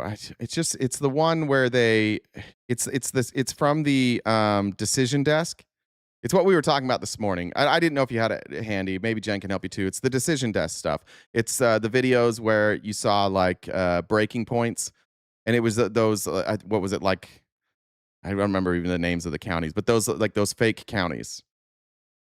Put as much effort and time in investigating as now, right? More people are aware of these problems and watching, and we're hopeful that if there are problems going into the next major election, the more people who are engaged in our elections will make it harder or more visible if someone is doing something. Bryce, we haven't talked about Trump in like an hour. I think that's, you guys always come in and say we're Trump haters. We're literally not talking about Trump at all right now. It's crazy that no matter what you hear politically, you're just like, Donald Trump. Oh, Donald Trump. Is that criticism? They must be criticizing Donald Trump. Get it together. You're a grown-up. You're a grown human being. Get his dick out of your mouth. Have your own thoughts. And as I said, the ETA, we are now investigating. We are now active. We didn't exist 2 years ago during the 24 election. And so I like to say that is there are more people who are watching and more people who are willing to take action as we go forward in our elections. And the more people who are engaged in our elections going forward, the easier this process can be. and we can verify as we continue. Molotov Cocktail said, convince me why I should vote with you guys. Well, come up here. We'll talk about it. Let's talk about what's important to you and who is actually going to fight for the things that you want. I'm not asking you to vote with us necessarily right now. I'm saying that we should have clean elections. And if you guys have been talking about election interference all day long, and we finally have some evidence of where, and Donald Trump agrees with us that the vulnerabilities in our election system comes from the voting machines. And even when Donald Trump agrees with us, your knee-jerk reaction to disagree with me because you know I don't like Trump is kind of silly. Trump and I are on the same page right now. He released this information. This obviously is deeply concerning, and of course, Donald Trump still calls Russians' role a hoax. We think back to 2016. The video, Phil, where's the evidence for voter fraud in California? Tell me what to search, Phil, and I'll pull up the video. You can tell me which video to watch. I'll watch whatever video you want me to watch. When Obama wanted to go public, but it was Mitch McConnell who said no. I still contend Obama should have said, "The hell with you, Mitch. Let's tell the American people what's going on." And there's no doubt Russia had a very serious role to play in the 2016 election. Keith Media Group's video on Skid Row. Okay, I've actually seen that. I'll find it. There was all kinds of concerns raised, especially I think at this point we had documented that post 2016 there were investigations because I believe multiple counties across the U.S., across all the states, had received concerning emails, potential attempts to phish and gain access to systems, and most people don't remember that on election night, on the 2024 election night, there were over 200 bomb threats called in by email that was attributed to Russian email domains. So it's, I think, a little silly to say, other nations wouldn't have a vested interest in our elections. And it's very silly to think that if there's problems, as we've now made public about our voting systems and the software, that no one would want to exploit them. Absolutely, they would. It's just a question of how can we make sure they can't as we go forward, and how can we catch it, detect it, and stop it. All right, then. Nathan Taylor, we certainly appreciate you joining us. Thanks a lot. All right. Here's the part let me move this over here. Hopefully this is the right thing. Thank you, Danielle. When we were talking about the mysterious votes, yeah, is this the one? Yeah. In Michigan. So let's look here. In 2020, Trump was so enraged by his loss to President Biden that in 2024 they identified a number known in advance and used it as a fixed variable to manipulate the win from there. In Florida, that known variable was 6.3 million-ish, the combined total of early and mail-in ballots for both parties. That's the number they used to fill fake county vote bank, and they did the same for Michigan. So here's an example in Michigan. If you guys can see this screenshot, this is from Breaking Points, and Breaking Points didn't make this this graphic. This graphic was made by I think it's called a Decision Desk HQ. Now you can follow along with me. These are the vote totals from Michigan County, or excuse me, in Oklahoma County in Michigan. Google it. Google, is there a county called Oklahoma County in Michigan? There's not. But there was 1 million-ish votes. Now, during the night, this county went away from Decision Desk headquarters. The way that Decision Desk headquarters gets their information from the actual vote counting machines. There's an Oakland County, right, but no Oklahoma County. Eventually, Oklahoma County went away. The votes did not. The votes stayed. And you can see here, even like Harris is winning here. They put it in counties where they could hide it. You can see they did this over and over again. Doesn't exist. At 10 p.m., this county reporting more than 900,000 votes appeared on the Breaking Points election night broadcast based on data from Decision Desk headquarters. According to Michigan's voting dashboard, the state offers a permanent vote-by-mail option. Voters can join the permanent absentee ballot list by checking a box on their application, ensuring they automatically receive a ballot for every election. There were 1.8 million-ish permanent vote-by-mail voters in the November 5th, 2024 election, creating a known fixed variable ahead of Election Day. The figure is central to the analysis. Oklahoma County reports 897,000 votes from the candidates shown on the screen. These candidates account for 99.3% of the total votes counted at that time. The additional candidates not pictured for 6,325 votes, bringing the total to 903,601. This report at 10 p.m. Eastern matches the broadcast reported totals for the entire state of Michigan, adding 900,000 and 4.4 million yields. That takes it to 5.376 total presidential votes tracked by Decision Desk headquarters at the moment on election night. In other words, the Oklahoma County Vote Bank and the statewide Michigan total are tracking identically. You can see here the active registered voters. Active turnout about 77.9%. Absentee ballots returned 2.2 million. Early ballots cast 1.2 million. Election day ballots cast 2.2 million. You look here. These are the county boundaries here. You'll notice no Oklahoma County. Remember, the number 1.8 million is the number that they're tracking. Then at 11:21, so an hour and 21 minutes later, the same software on Breaking Points provided an update showing all on-screen candidates totaling 1.877 million votes, which is 99.4. What was the total up here? 1.887204.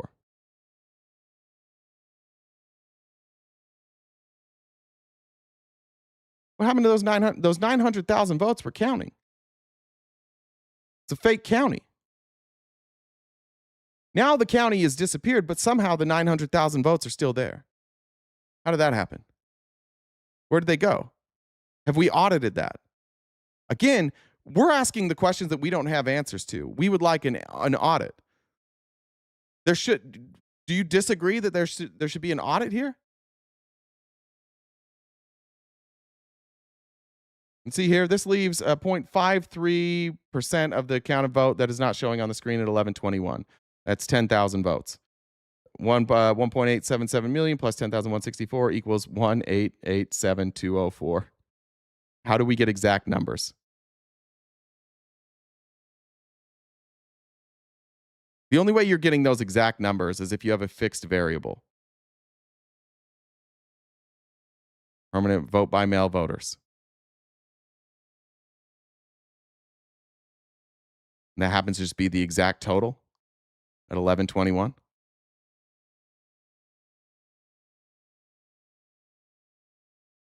Two critical values in the 2024 Michigan general election that should be completely independent of one another align exactly. This evidence indicates that these voters were used to build a vote bank in Michigan that changed real votes after tabulation in the 2024 Michigan general election. Consistent with the Florida analysis, the alignment of independent critical values suggests that voters' actual ballots were not used. And considering the numbers previously discussed, our analysis indicates that the votes attributed to Oklahoma County were artificially generated within a fake county vote bank corresponding to these 1.887,204 voters and used to alter the outcome of the election. Is there an explanation for this? Maybe. How would we get the explanation? An audit. Why haven't we done an audit? You can see here, but wait, there's more.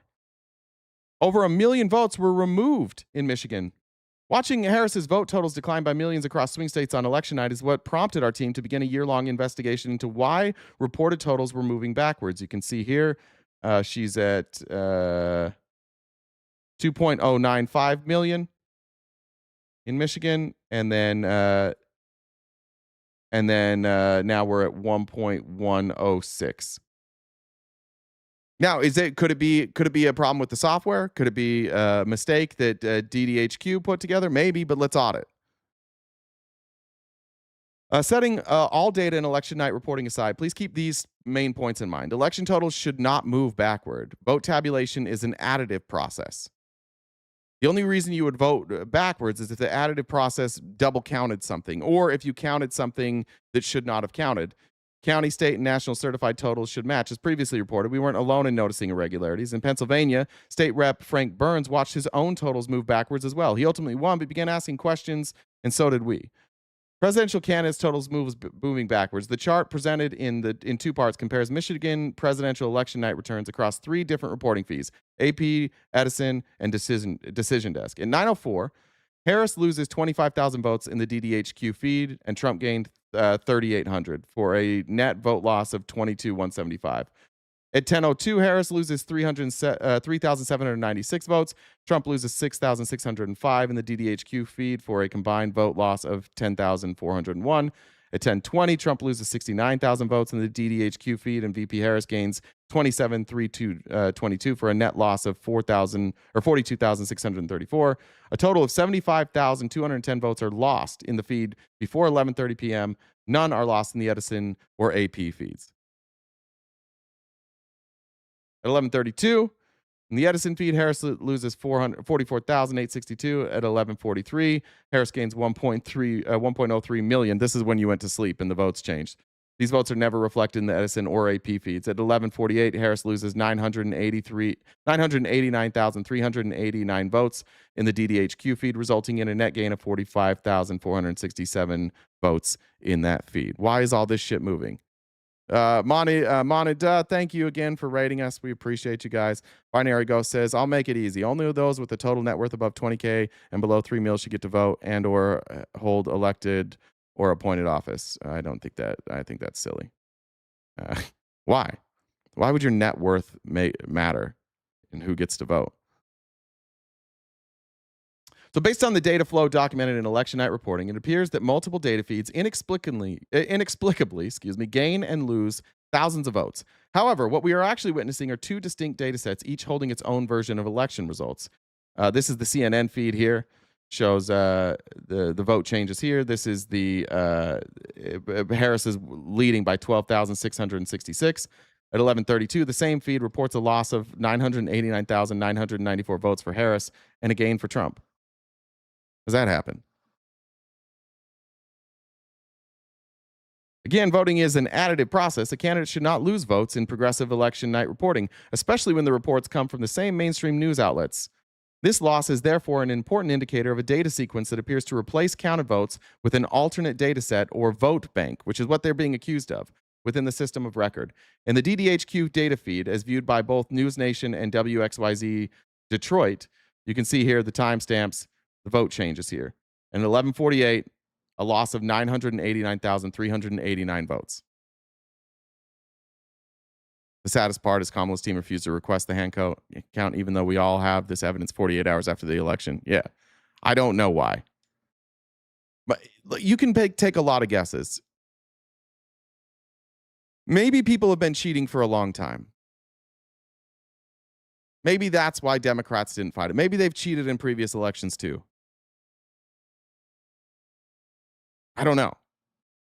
Axe said, I know you said it, but welcome, Just Moni and friends. Yes, Just Mana. Appreciate you guys being here. Stacy, thank you for the $5 over on Venmo. Get that. At 11:43, you can see there, Harris's total increases by 1.03 million, then falls at 11:48 by 989,389 votes. This evidence indicates that the Oklahoma County vote bank, which was stored and reflected in the DDHQ data feed, was pushed into the system of record around 11:30, likely withdrawing and replacing between 1.02 million and 1.03 million Harris votes in the process. Between 11:43 and 11:46, the DDHQ data feed briefly reflects two distinct data sets combined into a single inflated total vote for Harris. That's where you come up here and you see suddenly she has 2 million votes. She's up by almost 1 million votes over Trump, 966,000. Then there's a correction. And again, because this is an additive process, this wouldn't make sense that there was a correction of 966,000 votes. If there was, there would be some sort of explanation for that.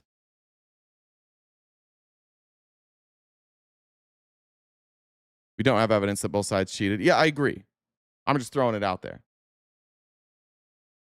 Let's get back down here. In effect, at least one point. Oh, I did that. This method of election interference isn't original by any stretch. We previously wrote about the 2004 election and the GOP's use of a mirror site for Ohio votes in this article. Even RFK Jr. called out the stolen 2004 election. So why are we still silent? You can go and you can read the rest of this. We'll do more later. But as noted, Harris's winning margin before the vote bank deposit was 12,666. Adding this to the margin at 11:39 after the deposit, when Trump leads by 85,300 yields a total margin swing of 97,966 votes in Trump's favor. The data set swap affected both the vote total and the contest outcome by effectively allocating 97,966 votes to Trump and 0 to Harris. Trump's vote, and by the way, this isn't an actual data dump. You can see this from time to time where 100% of the votes will go to one candidate, and that's because when they count the votes, they separate them by candidates, and different states will dump like candidate by candidate. So you'll see 100% of the votes going to one candidate. That's not unusual. In this case, what's unusual is that we removed votes. Given that the final certified totals for Michigan report Trump's winning margin over Harris is 80,000 votes, these values indicate that absent post-tabulation data manipulation, Vice President Harris would have won the presidential race in Michigan by at least 17,863 votes. Furthermore, in an organic, unmanipulated election, the margin between two candidates and a candidate's vote growth should not be correlated, much less identical. This is where sometimes I wish Democrats were a little more like Republicans. This is plenty to do an investigation. Is it definitive? No. Could there be answers to this? I assume so. I don't think any of us here are election experts. If Democrats are not wanting to cheat, why not pass the SAVE Act? Because it doesn't fix anything, Larry Cole. Larry, tell me what problem exists that the SAVE Act would fix.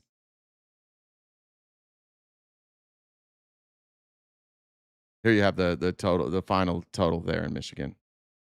The day after disappearances, the table above reflects the official results in the 2024 Michigan general election. This report demonstrates that the data was changed after tabulation, concludes that Vice President Harris won the race, and establishes that the certified results are mathematically impossible. If you look here, Washington Post, race was called with Trump here, where's, not exactly, Trump needs, let's look at these timelines here. Okay. Trump needs 6% of the remaining votes. They call it here. Trump gets 61%. This is North Carolina. 60. I'm not sure what they're showing there. Hold on. At 10:09 a.m. on November 6th, the Washington Post, populated by the AP reporting feed, indicated that Trump and Harris collectively had 5.5 million votes. This total continued to rise through progressive updates until 1:19 Eastern, when the Washington Post reported 5.622,543 votes for Trump and Harris combined. Michigan's final certified totals for Trump and Harris combined are 5.553169, 69,374 fewer than the reported total by the Washington Post and the AP data feed that afternoon. So what's the explanation for that discrepancy? Further, over 250,000 votes then disappear.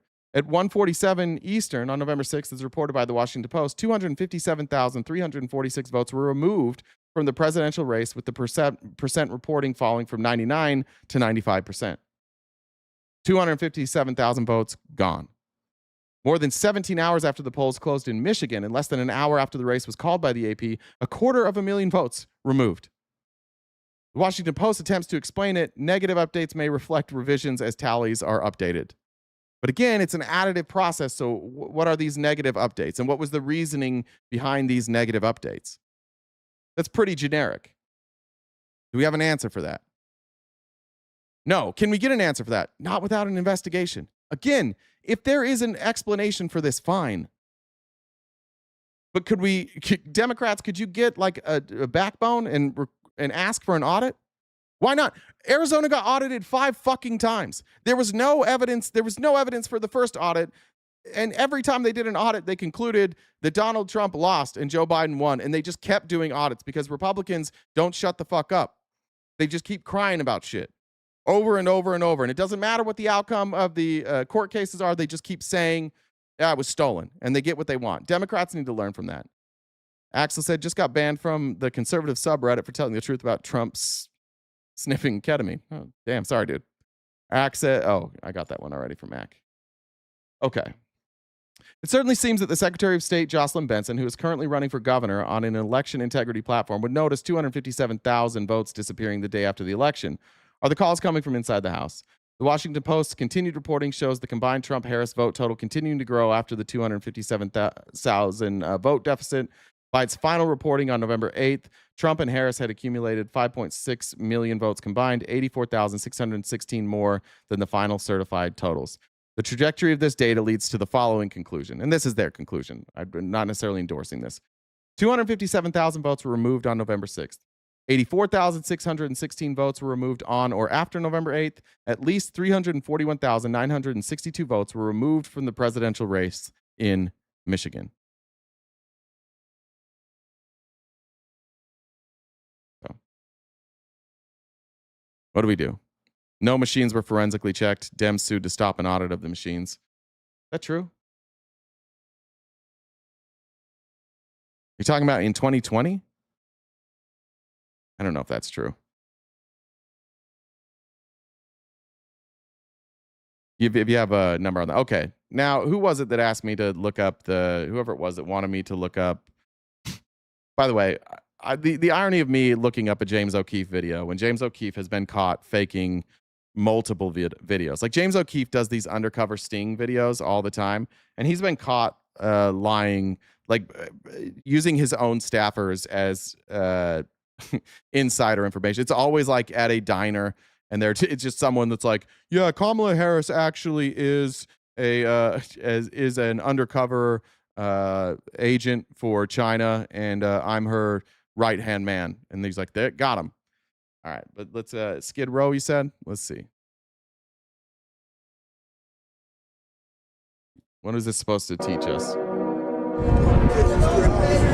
Made up addresses like Pinocchio Lane and over and over again. We personally witnessed and covertly filmed this happening at least 28 times over the span of our investigation, and that is just in Los Angeles. Many of the homeless have zero understanding of what it is that they're actually signing. But what is that petition for? You know the petition for?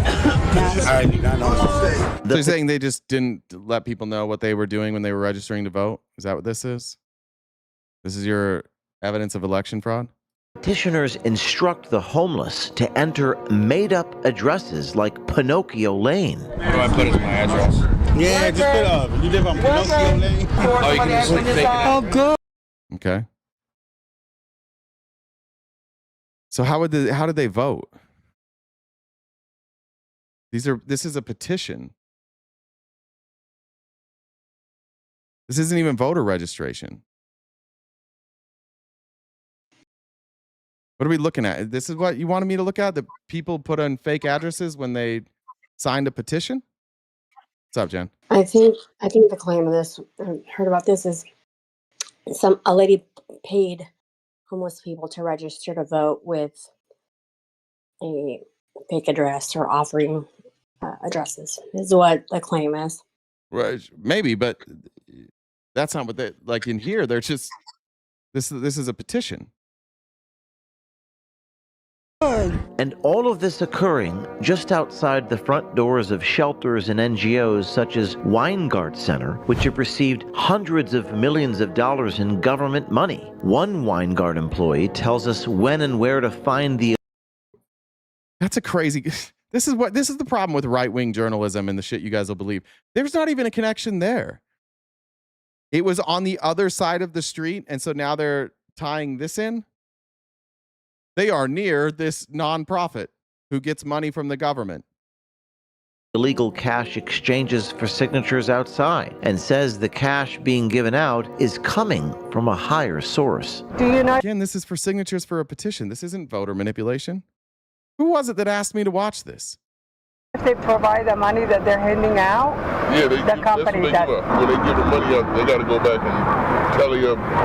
I don't think it's illegal to get paid to collect signatures. I think you can get paid to collect signatures, I guess. Probably illegal to pay somebody to sign a petition. Jen, will you look that up? Is it illegal to pay somebody to sign a petition in California? Stealing the money or not, so they got to have signatures. Most of them, they be right across the street under that tree. You can check with them Monday through Friday. Elon Musk paid people to register to vote. True. They don't care about that. Andrew said, hey, speaking of Pinocchio Lane, my soundtrack for Pinocchio, Unstrung, just released on Spotify and Apple Music, and the movie hits theaters July 24th. Congratulations, Andrew. Another Weingart I mean, you would think it was illegal, right? employee advises the homeless on how to practice plausible deniability and ignorance of the law. See, they say ignorance is no excuse for the law. But a lot of times I have to say I didn't know. I had no idea. Oh, that would be what he should say. He should say. Yeah. The petitioners orchestrate. This is such hack fucking journalism. I can't believe that you made me watch this. This isn't even about election interference. This is people, they don't even have evidence proving that they're being paid to sign the petition. They literally just showed pictures of people like giving cash to each other. I don't know who those people are. I don't know why they're getting cash. I have no idea. No one questioned voting until Trump came along. Oh, for real? Did you miss the Bush Gore? Did you miss when our whole country shut down and an election came down to Florida? And it was just like literally every single election, people have talked about voter security every single time. I think what you're admitting right now is that you didn't follow politics until Trump came along. And so you're just saying stuff that's verifiably untrue. Yeah, that's crazy. Go look up Bush v. Gore. All right, what did this say? Starting next year, offering money or prizes for voting or registering to vote will be criminalized in California. That was from October 3rd. So Newsom said he signed 2 election reform bills into law, including one that criminalizes lotteries for voter registration or participation. Okay. Senator Thom Umberg, Democrat for Santa Ana. The idea is to ensure wealthy people or special interests cannot influence voter participation. Umberg has pointed to Elon Musk's example, the former advisor to the president. Donald Trump paid some Wisconsin voters $1 million each earlier this year during a tight state Supreme Court election. I think he meant Elon Musk. Violators could face fines of up to $10,000, imprisonment for 5 years. Okay, so that's illegal, but that had nothing to do with voter registration. So whoever that was who asked me to look that up? Did you send a super chat for that? God damn. You gotta watch. You gotta pay attention to what you're watching. That had nothing to do with the vote for the mayoral race. Oh shit! I sent another article. Cam Higbee was involved with James O'Keefe for that video. I mean, yeah. If you're still listening to James O'Keefe, you got to verify what he says, and he does the same shit every time. It's just the way that he edits that together. He didn't show. There was not a single crime shown in any one of those videos. Even that lady that's like, you have to feign ignorance. What was she talking about? Who was she talking about? They didn't show the question that she was asked. They just take that and claim that I don't even know who she is, what building she's in. I have no idea. That is the most out of context bit of deceitful editing I've ever seen. You libs are not paying attention. No, bitch, we have logic. I just watched the fucking video. We just watched the fucking video. So I just found another article that said a woman has agreed to enter a plea of guilty to pay someone to register to vote. Cool. So yeah, she was charged and pled guilty. And even if this is the interesting part about these unhoused people. You pay them to register to vote. You're using fake addresses. They're not going to get a ballot. It would be undeliverable. There would be no ballot delivered. So then are you saying that they found their way to polling places and voted in person? This is silly.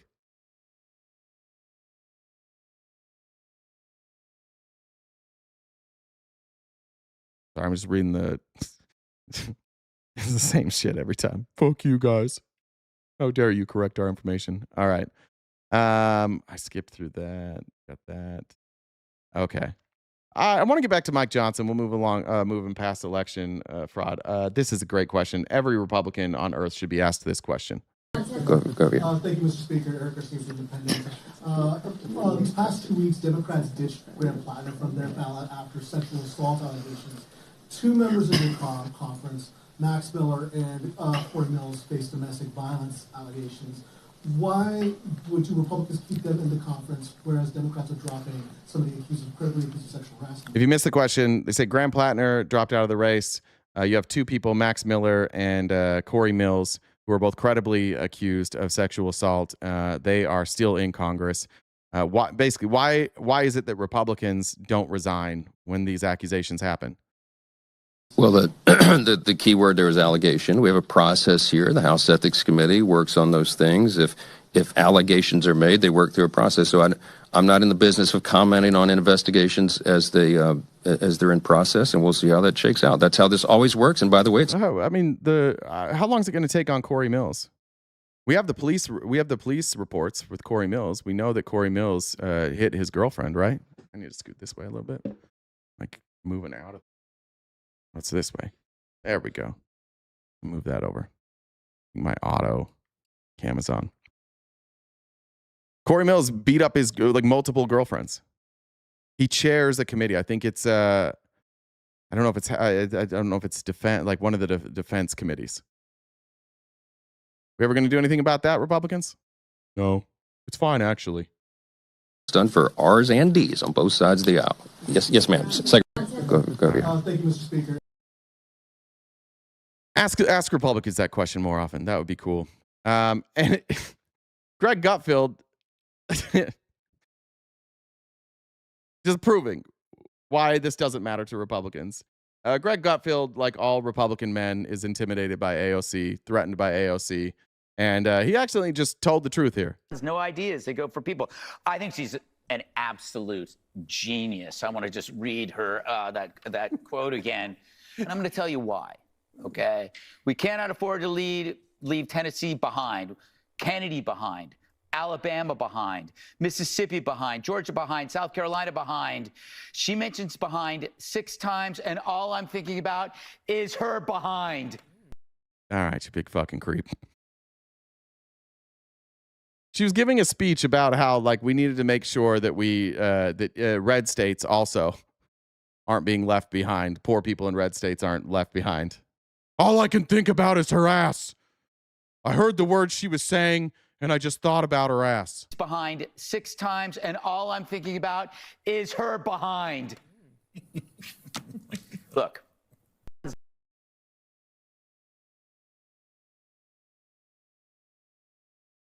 Don't comply. Is there something wrong with gays? What are you talking about? Oh. Well, that was a good segue, actually. Whoever just said that is. I'm not endorsing this message, for the record. I'm playing this because I find it interesting.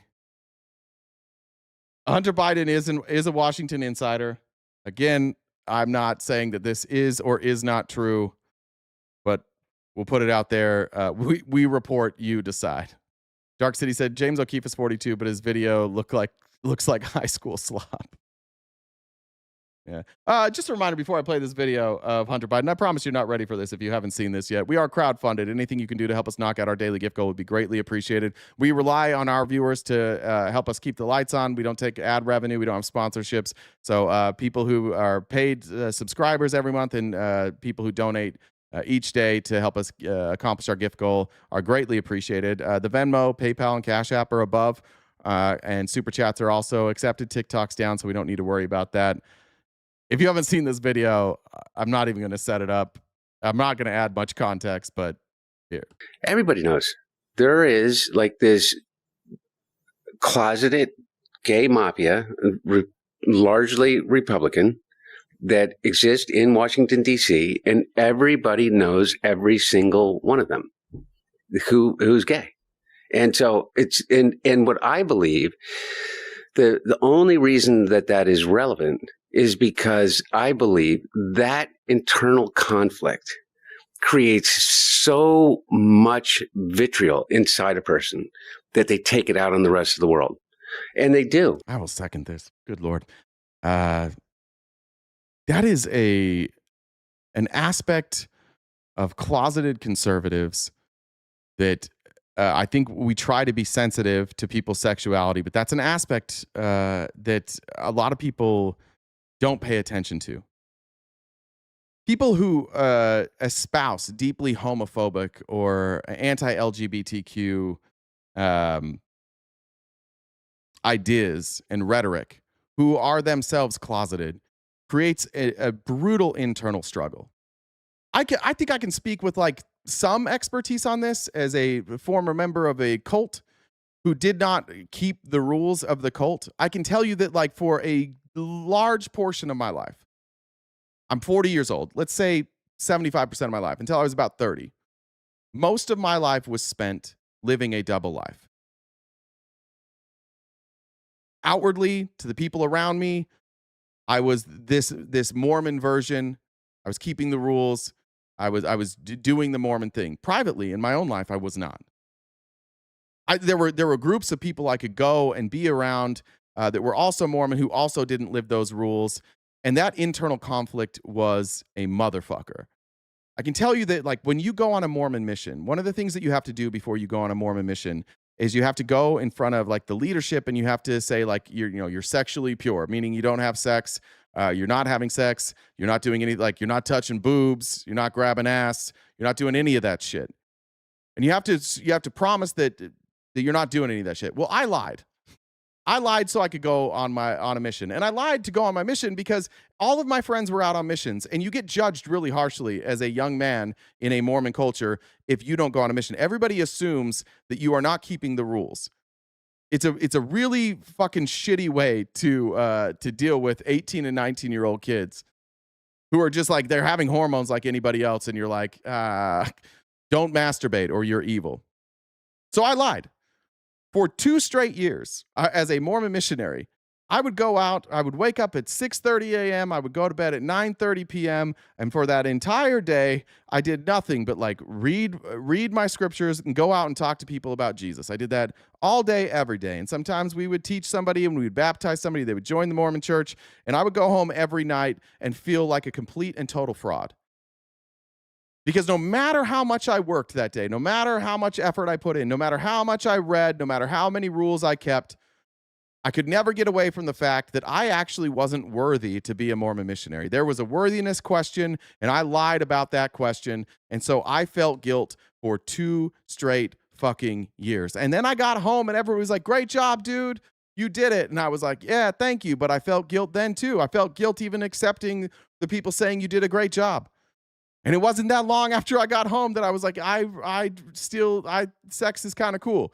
So then I got back into it, and then I was lying to my leaders again. So for 30 years of my life, I'm just living this double life. That eats you the fuck up.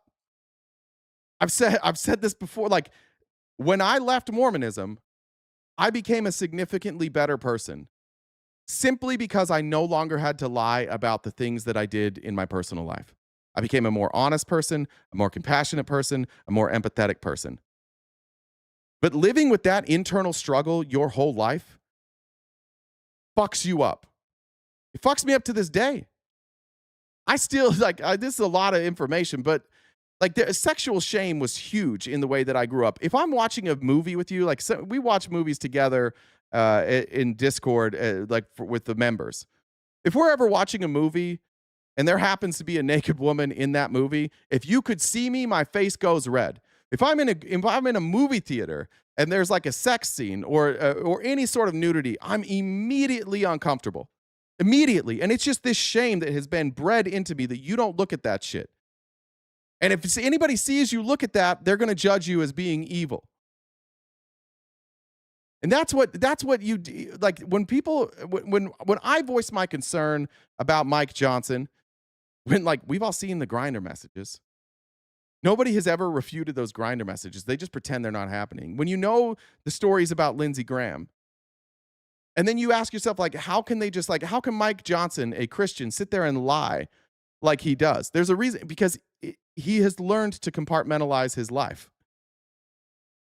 One of the things that was really hard for me in going through, like, when I was getting divorced and, like, just undoing that marriage, and, like, my ex is a great person. It really wasn't like, it wasn't a bad end of the marriage. Like, we both just kind of agreed. We got married when we were in the cult together. We're 2 very different people. As we both grew out of the cult, we went in very different directions with our beliefs and, like, our personal life and what was important to us. But coming out of that, like, it was just really hard you just kind of feel like a failure. I remember talking to my therapist one time, and she was just like, hey, like, you might have to learn to compartmentalize some shit.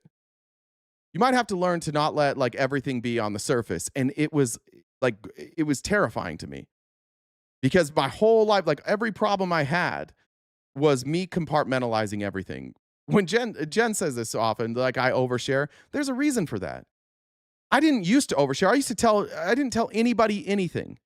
I overshare now because it feels icky inside of me to not say what I think or what I feel or even what I did.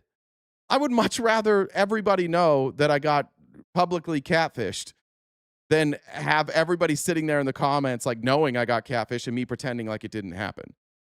So there's battles I still fight to this day that are difficult for me because of that programming and that closeting of my personal life. And everything I said that I stood for in my personal life, I was doing the opposite. You know, like, oh, you don't have sex before marriage. I sure did. I sure did. You're not supposed to masturbate. I sure did. You're not supposed to drink alcohol. Sure did.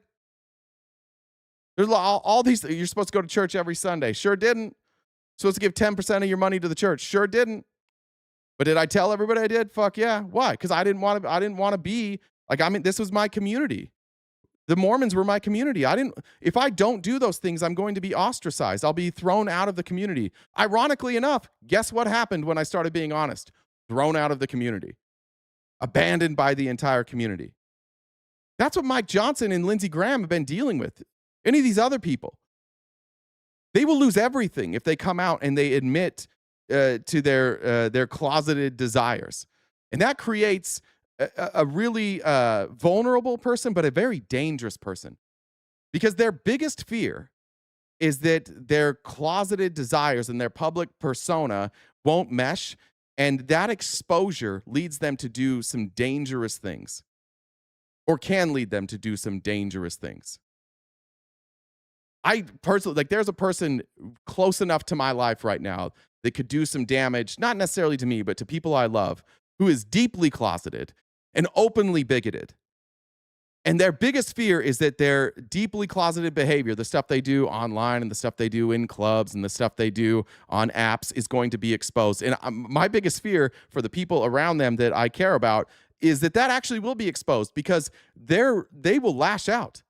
They will act irrationally because their entire support system, all their friends, all their family, everything that they have projected openly will be exposed. And that is literally their biggest fear. And so what they do is their whole lives, they've been closeted. And so you have this like black ball inside yourself, this like blackened heart by the fact that you can't be who you want to be. And so you take it out on everybody else. And these men, largely men, have done exactly that. And everybody knows who they are. Everybody. This is a man who has gone through incredible amounts of trauma and therapy and clearly understands in his own personal life the devastating effects of closeted closeted behavior that conflicts with your outward ideology. I mean, think of the people you know. Like, we can just talk about the people on the left. I use him as an example all the time, and I don't give a fuck because fuck that guy. But remember what happened to Mr. Jones when he got taken down? Mr. Jones was this champion of women's rights and champion of anti-misogyny. He was this great figure. People loved him. Look at this guy. He's so great. And then when his lies unraveled, like it was lashing out. It was pathetic. I have like a 20-minute phone call that I still have recorded with Mr. Jones. That was one of the most pathetic interactions I've ever had with a human being. Just like trying to convince me in any which way, like not willing to address like any of the things he actually did, but trying to focus instead on one other aspect where he felt like he was in the right and people were lying about him. But that like, when I saw this video, maybe it doesn't resonate as much with you guys as it does with me, but this resonates with me. And I think he's dead right about this. There's no way that Mike Johnson lies the way that he does for no reason. He's deathly afraid of something. Yeah. Yeah. Lindsey Graham. Yeah, of course. Yeah. Yeah. So have you seen, speaking of that, I say that Trump is now in his deathbed confession. But by the way, like for Lindsey Graham, like everybody knows that Lindsey Graham was gay. Right. And I don't like, I don't have I really had, and I liked Lindsey Graham when I was a kid, but everybody knew that he was gay. Right. but we still kind of like talk about it on like CNN, the only reason it's relevant is because of the fact that they seem to do everything that they possibly can to take out their inability to know and live their true life on everybody else. All right. Swampy says, learning that Rastafarianism is more Zionism sucks. I don't know a goddamn thing about Rastafarianism, so sorry, I can't comment on that. If that's true, that sucks. Axel said, just saw a dude with dwarfism wear a shirt that said, large and in charge, dude was too fly. I like that. I like that confidence. That's beautiful. Okay, moving on here. I guess I'll skip that. Here's what we were talking about with the SAVE Act. And sorry we took a little detour there, but this is Thom Tillis, and this is the most honest explanation of why the SAVE Act hasn't passed that you'll ever see. Republicans, I think you're going to agree with this. I think you're going to side with Tillis here, and he's telling the truth of why the SAVE Act won't pass. We got about an hour and 15 minutes left. Guys, I'll update the gift goal here in a minute. I think we are way behind on that. If you are able to contribute to the gift goal, that would be greatly appreciated. Venmo, Cash App, and PayPal as well as Super Chats. I'll read anything that you write, see if we can knock that out, or Jen is going to start guilt tripping. But here's Thom Tillis from North Carolina, who is retiring, and he has the luxury that many MAGA folks don't have, that he gets to speak openly and honestly because he doesn't have to worry about Donald Trump sabotaging his next election. I have been trying to explain for nearly a year that the SAVE Act, whether it's the SAVE Act, the Save America Act.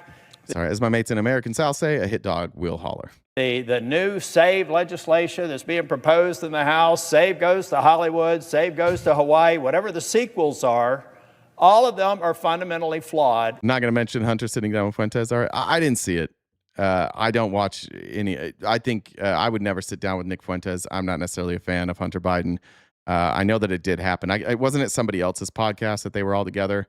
I don't like giving legitimacy to that, but I think there's an alternate perspective there too that maybe that is a good thing. I think you could probably make a good argument that sitting down with Nick Fuentes and exposing those alternate views is okay, but I'm probably not going to try and lend credibility to that, and I don't care. I don't take either of their opinions on politics terribly seriously. So, no, I don't really care that much. And impossible to implement by this election. We should figure out a way to get every state to get to voter ID. We should put in grants that say, if you hit this threshold, we will help you implement the implementation. And if you don't, we're going to spend that money to audit your elections. That's fine. That's good governance, and that's given the states the option to decide whether or not they want to up the ante and increase the integrity of their elections or expect an audit from the federal government if they don't. That is what I would be advising my client. This is what I'm advising my client right now, the President of the United States, like CEOs that I've advised before. Mr. President. That is the constitutional way. What he's talking about right there is what they should pass if they really care about this. If you want to incentivize states and say, we will help you, and if you don't work with us, then we will audit your elections. That's fine. I have no problem with that level of transparency. I would like more audits. It's clear that we need more audits of elections. But the SAVE Act won't pass because you can't implement it. It's unconstitutional, and it is a voter suppression act, and you don't even have enough Republican votes to get it through. These people are misleading you if they're telling you that this can be implemented by November. The only thing that will occur is an undermining of the election integrity, the integrity of our elections right now. So folks, from North Carolina, our state motto is esse quam vadere, to be rather than to seem. This seems like a legit proposal, but it isn't. And it hasn't been for the last year because you couldn't have gotten it. Exactly, Robbie. Feds have no authority over state elections. Done with 10,000 election entities. You need all you can eat to eat shrimp at Red Lobster. Who cares? If we'd passed it. Who cares? Honestly, who the fuck cares? That's a private business. I don't even know if that's true or not, but who cares? Show us the problem that a lack of voter ID laws is causing, and we'll have a discussion.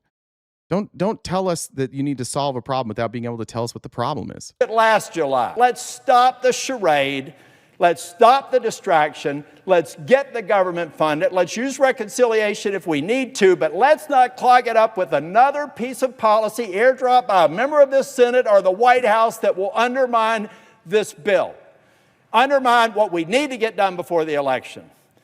And so, Mr. President, the fact is, we're not going to have 10,000 people doing things radically by Election Day. What we're going to do, if we continue down this path, is to convince the American people that you can't count on your election results. And that is dangerous. That is irresponsible. If you see voting improprieties in your state, report them. There are tools right now to investigate them. But don't further undermine the confidence of the American people by saying, my goodness, they can't get this implemented, the election must be invalid. That is not America that I signed up. That is not an America that anybody should sign up for. I mean, just tell me why he would be incentivized. If he's not telling the truth here, what's his incentive? What possible incentive could Thom Tillis have to be lying about this right now? I know I'm not going to convince MAGA to look shit up. I know I'm not going to convince you to read the Constitution. I know I'm not going to convince you to understand how elections are run and the rights of states. Perhaps we could just start with, why the fuck would he say all this? Because he hates Trump. Wait, but why would that help him? He votes with Trump all the time. He defends Donald Trump all the time. That's how dumbed down your entire ideology has become. Everything Donald Trump says is true, and anybody who disagrees with Donald Trump only does so because they hate him. You're exactly the same as the cult I grew up in. That's exactly what we said to people. For any of you who don't believe Mormonism is the only true Christian church and is led by God himself, for any of you who don't believe that, just know that when you criticize the Mormon church, the Mormons go, they only say that because they hate us. And if you say, no, let me show you the evidence, they'll say, no. You're just anti-Mormon. Why would I look at your evidence? It's obviously biased. I trust my evidence. What's your evidence? I listen to the leaders of the church. You're exactly the same as every other cult. All criticism is just Trump hatred. We got to do it right, and we've got to do the work. Imagine not thinking people need an ID to vote. Imagine thinking that people don't need to prove their identity before they vote. This was I'm so tired of being the dumbest people on the fucking internet calling us dumb. Jesus Christ, man. Jesus fucking Christ. Show me the problem. Show me the state that doesn't require you to prove your identity before, when you register to vote. Show me one state. I don't have any. I just have catchphrases. That's all I really have here. My entire arguments can be wrapped up in 8-word sentences. That's the extent of my knowledge. That's the extent of my research. I just repeat the things that I'm told to say. And then I go, I did it. I made lots of good points. So, Mr. President, if I see a reconciliation bill come from the House with another failed attempt to confuse this election, I will use every device I have available to slow down the wheels of government until people cop a clue and do the math. All right. Good for Thom Tillis. I appreciate the honesty there. There's a reason it's not going to pass, though. Even Republicans know it's useless. All right. How do we have? About an hour and 10. Let me go. I want to talk about the economy, and then we'll move on here. Scott Bessent was on with Maria Bartiromo. You want to talk about spin? Remember when Bill O'Reilly had the no spin zone that was entirely spin always? Listen to this spin on the economic data. Ty said, what happens if Blanche gets confirmed, then Trump orders the DOJ to seize ballots on Election Day? I don't know. They have no right to seize the ballots. It would be tied up in court cases. That's the thing. It really depends on how far people are willing to go for Donald Trump. He's going to ask people to do illegal things. I don't know what you would do in that case. Obviously, it would be tied up in the courts. Republicans would refuse to seat any Democrats. They would say because of ongoing litigation that they have every right not to seat Democrats, and then they would try and pass a bunch of laws. And I think Republicans would just go along with it. MAGA would go along with it. They don't give a fuck about any of this stuff. They don't care about like what's right or what's wrong. They don't care about the Constitution. They just care about like, will Trump get his way? Amy said, common sense isn't objectively real. It is a collection of cultural beliefs and unexamined assumptions. It is your feelings, chat, not supported by facts or reality. Well said. Let's talk about the macro story. Secretary, this economy has been on fire, and now we see evidence that, in fact, inflation is going. This economy has been on fire?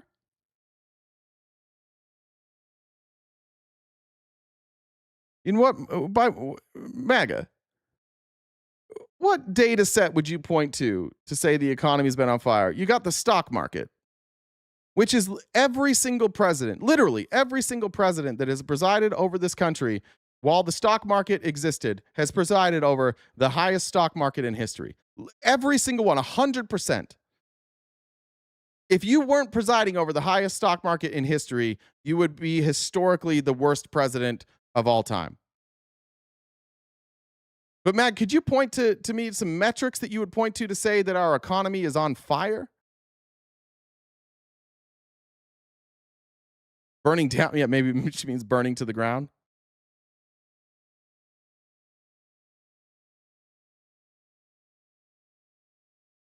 I disagree. Common Sense was a pamphlet written by rapper T-Pain. That's a good point. Amy, take that. Sure, the economy is a dumpster fire. Yeah, it is. It's not. I mean, it's not a dumpster fire. Like we've had worse economies. It's not going well though. This isn't the worst economy we've ever had. Inflation's a problem. Wealth inequality is a problem. Housing is a problem. Groceries is a problem. In what? Yeah, let's see. Going down. U.S. consumer prices declining in June for the first time in 6 years. You had the June CPI showing inflation at 3.5% month over month. Price. Okay. This is their argument. Do you see this number, this plus 0.35%? Inflation year over year is 3.5%. It's above all targets. You want to be between 2 and 3%. It's above 3%.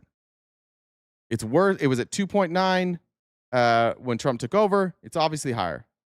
Maybe it's 2.8. I can't remember if it's 2.9 or 2.8. It's obviously higher now. They're celebrating this 0.4% drop. 0.4% drop of month over month inflation. Do you know what this is from? This is from June. Do you know why this went down? Anybody? Because briefly when we had a ceasefire, energy prices dropped. Almost the entirety of this drop comes because the energy index dropped 5.7%. Gas was down 9.7%. And fuel oil. This month over month drop is Donald Trump retreating from a dumb fucking war. And they're celebrating it. Yay! He stopped the war for a little bit and prices momentarily came back down. Then they're right back up now. And they're saying it's on fire. The audacity of Fox News to lie to their audience like this is while you're looking at this plus 3.5% year over year inflation. It's crazy. Were down 0.4%, driven by a big decline in gasoline prices since 2022.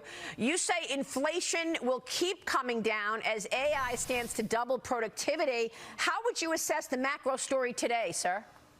I would assess the macro story as being very healthy because if we look, what gives me the great confidence is the underlying economy. The general trend of the economy is very strong, and importantly, on the other side, the core.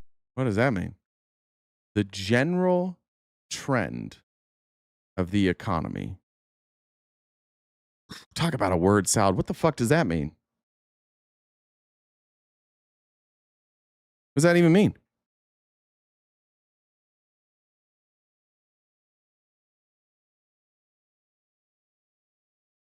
You guys got an answer for that? What does that mean? What's the general trend of the economy? The general trend of the economy is very strong, and importantly, on the other side, the core inflation number has not accelerated due to the short-term rise in energy prices. So we've got. Wait, but the decline was because of the drop in energy prices. And why did we have a short-term rise in energy prices? Oh, because your dumb fucking war? Oh, okay. Talk about the energy prices going up like they were not self-inflicted. Strong underlying growth, core inflation under control, and that's a formula both for great economy and for strong markets. What would be your expectation for growth in the second half of the year, Secretary? Yeah, I'm not going to give a guess, but... Yeah, because why do you think he's not doing guesses anymore? Because he said quarter 3, we would see the growth. Then it was quarter 4. Then it was the beginning of quarter 1 of 2026. Then it was quarter 2. Then by the summer of 2026, we would be booming. Every prediction he's given since he took office has been wrong. That's probably why he's not making predictions anymore. I think that 3% is minimum, not unreasonable, and I think we can start coming back towards the Fed's target level. I think PCE inflation versus CPI inflation. PCE has some quirky things in it where like the stock market goes up, and because of portfolio management costs, the costs are going up. I think those are going to be adjusted this year. Yeah. So I think inflation's under control. How is inflation under control when it is above your target? He mentioned like general, like the general economy. The only thing he's talking about the stock market, and then he's saying inflation's under control when it's above target. How is it above target and also under control? How's it both? What the president and HHS, Bobby Kennedy, Dr. Oz have done on drug pricing is just fantastic. We're seeing the drug pricing down, and that affects all Americans. Yeah, I mean, not overall. No, that's not true. But some name brand drugs are down due to Trump RX. Natalie said, "Super dry here, lightning and high winds forecast." We had a lot of lightning last night. We're in monsoon season here in Arizona. All right, moving on. Jen wants me to mention the dollar train once again, guys. I appreciate you guys. Appreciate you being here and engaging with us. If you are able to help us knock out our gift goal, that would be greatly appreciated. Dollar, we got 1,100 people. I mean, this is more people we've had in a long time. I think that's just the YouTube number. 1,100 people here right now. If everybody donated $1, we'd more than wipe out that gift goal. So thank you guys for being here, and thanks for participating in our daily gift goal. Justin Wolfers, who we have not heard from for a long time, is one of my favorite economists. Here he was on, I think, Platypus Economics, which is his show, explaining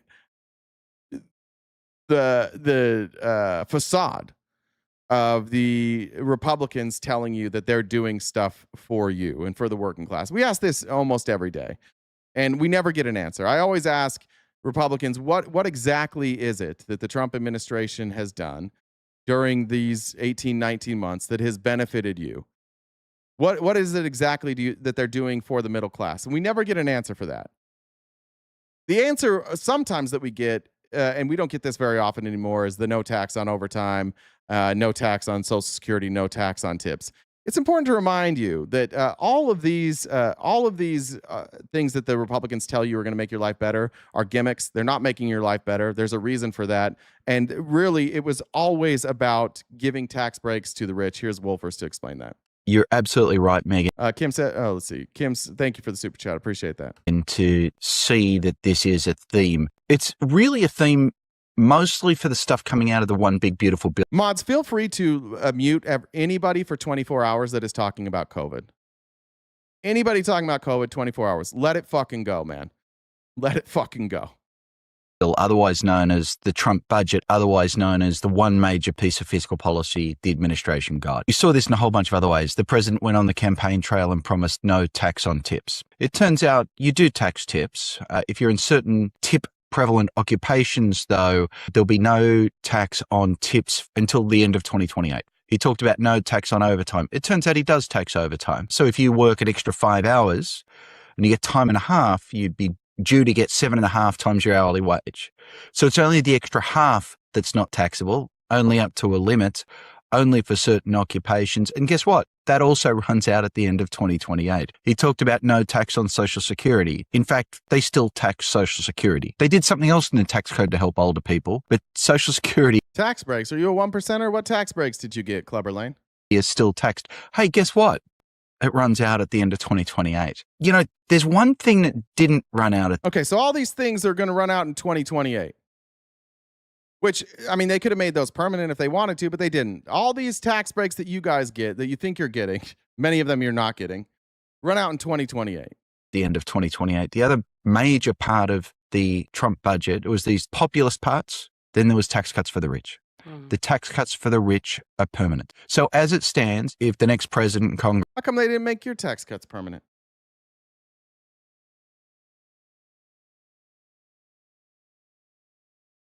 How come yours are not permanent? And how come the rich folks have permanent tax breaks?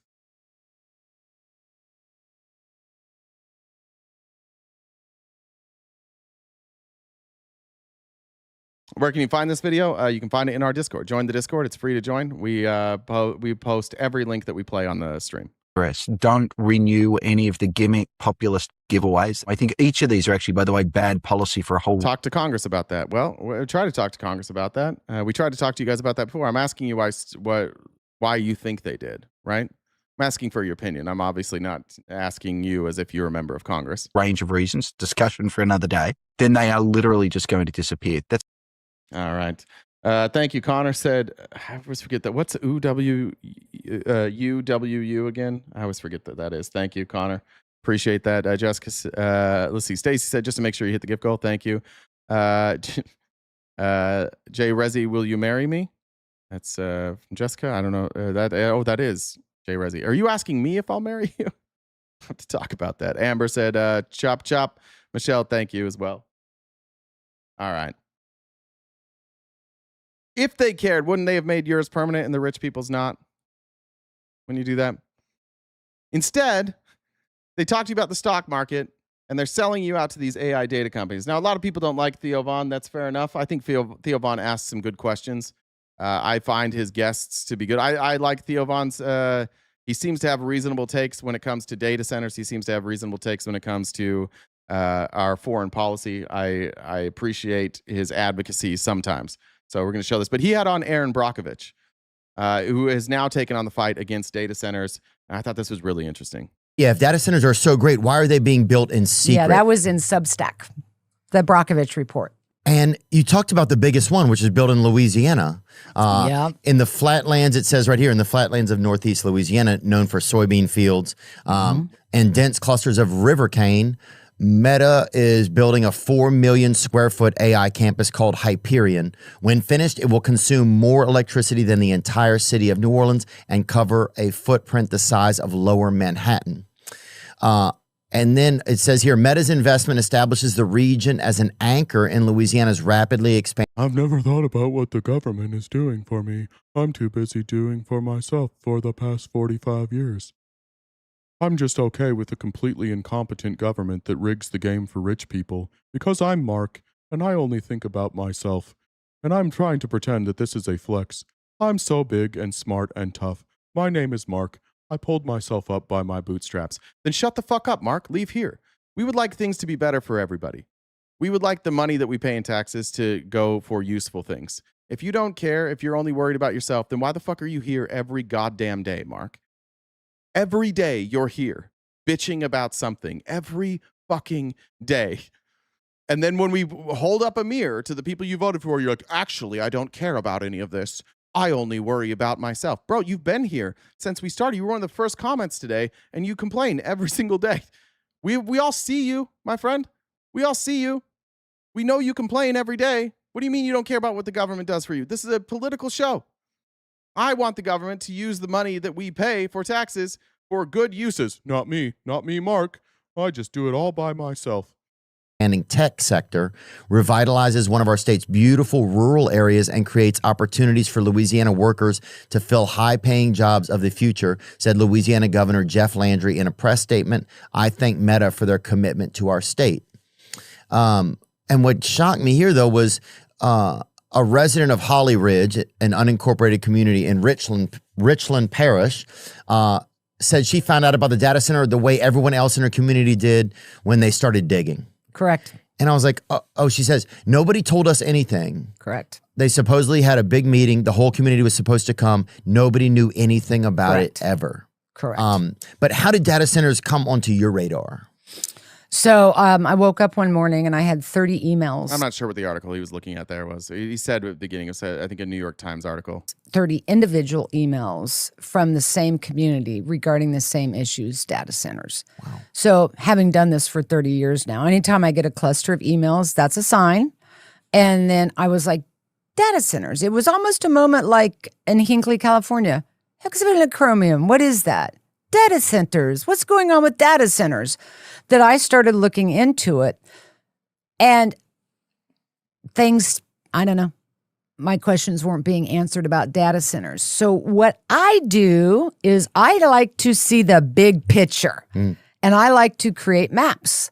So I created what's called BrockovichDataCenter.com, where people, if they were having issues with data centers in their backyard, could self-report. All right. Keep an eye out for Aaron Brockovich. This isn't going to drive up energy costs. I wish I could get some of these people. I wish that we had a big enough platform that we could get some of these people building data centers on the show. Because I want to know what the fuck the benefit here is. Why is it worth it for all of our utility costs to be to go up? What benefit are we about to get here? Drive up water costs? Also use up water? What do we need these big data centers for? All these data centers are being used by tech companies to aggregate, consolidate, and steal the information done by human beings so that they can then profit off of that. And all of these people building these data centers are big, bloated tech companies who are way too expensive. There's an example here. This is Professor. No, that's the next one. I want to show this from. Where was this from? I can't remember. What do you know? This is from ABC News Australia. This is going to be the response from Republicans when we show this is going to be, why don't you move to China? For the record, I don't necessarily want our government to operate like China. However, when China does things well, we should recognize that and we should copy that. China's dominating us at AI for a lot of reasons. One, they're more innovative. Two, they create more renewable energy. But three, like they don't have big bloated venture capital tech companies. So when they develop AI, they can do it much, much cheaper. There's a new open source model coming out of China now, and it's going to be extremely disruptive because consumers are going to pay less when they can pay less for the same service. About Moonshot. Well, Lorna, I knew nothing about it until the weekend, really. So, and I don't think anybody else did either. It came from a bolt from the blue. It's a Chinese startup, and it's got a new AI platform called Kimi K3, which apparently China doing okay with AI because they're training it off US-based foundation models. I mean, you can go ahead and substantiate that argument all you want, but if that's true, then I guess they're smarter than us. I guess they just allowed us to make all the investments, spend all the money, overinflate all of our companies, which eventually will cause the stock market to crash, and they just sat there and waited. Like, even if what you're saying is true, I guess China did it the right way, huh? I guess they were smarter.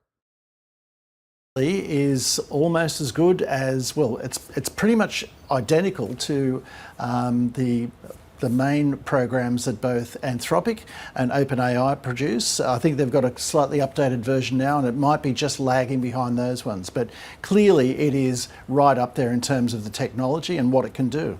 And a surprise at that. Goodness.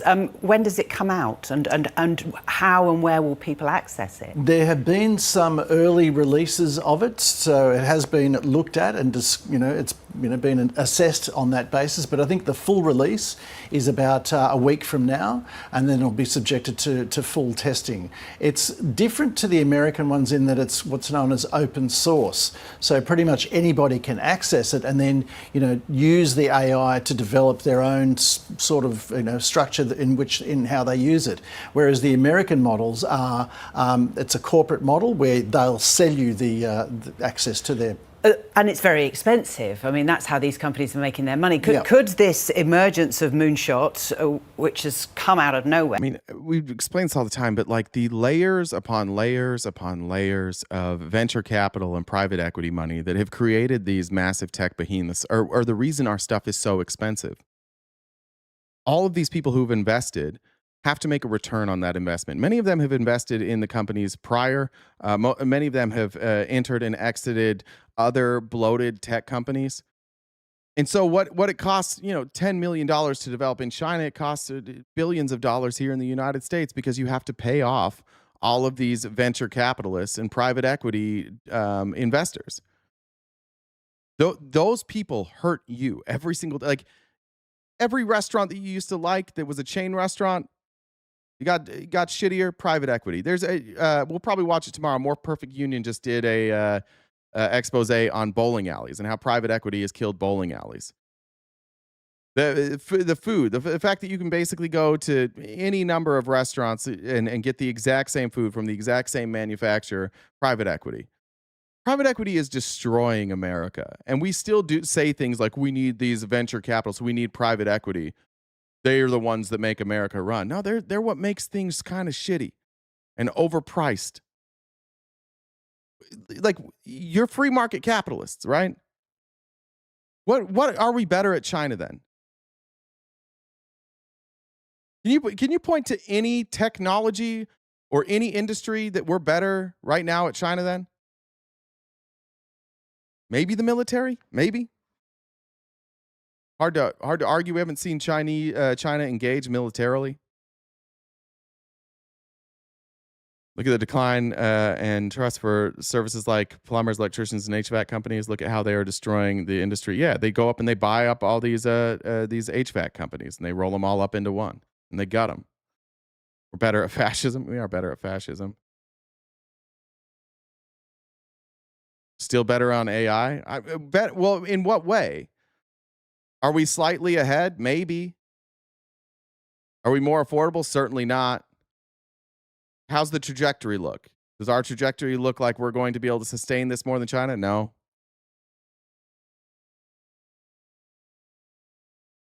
Only comparing Kimmy to Anthropic. Well, yeah, I mean, yeah, we're comparing it to Anthropic, but what's the AI software we're looking at now that is not bloated?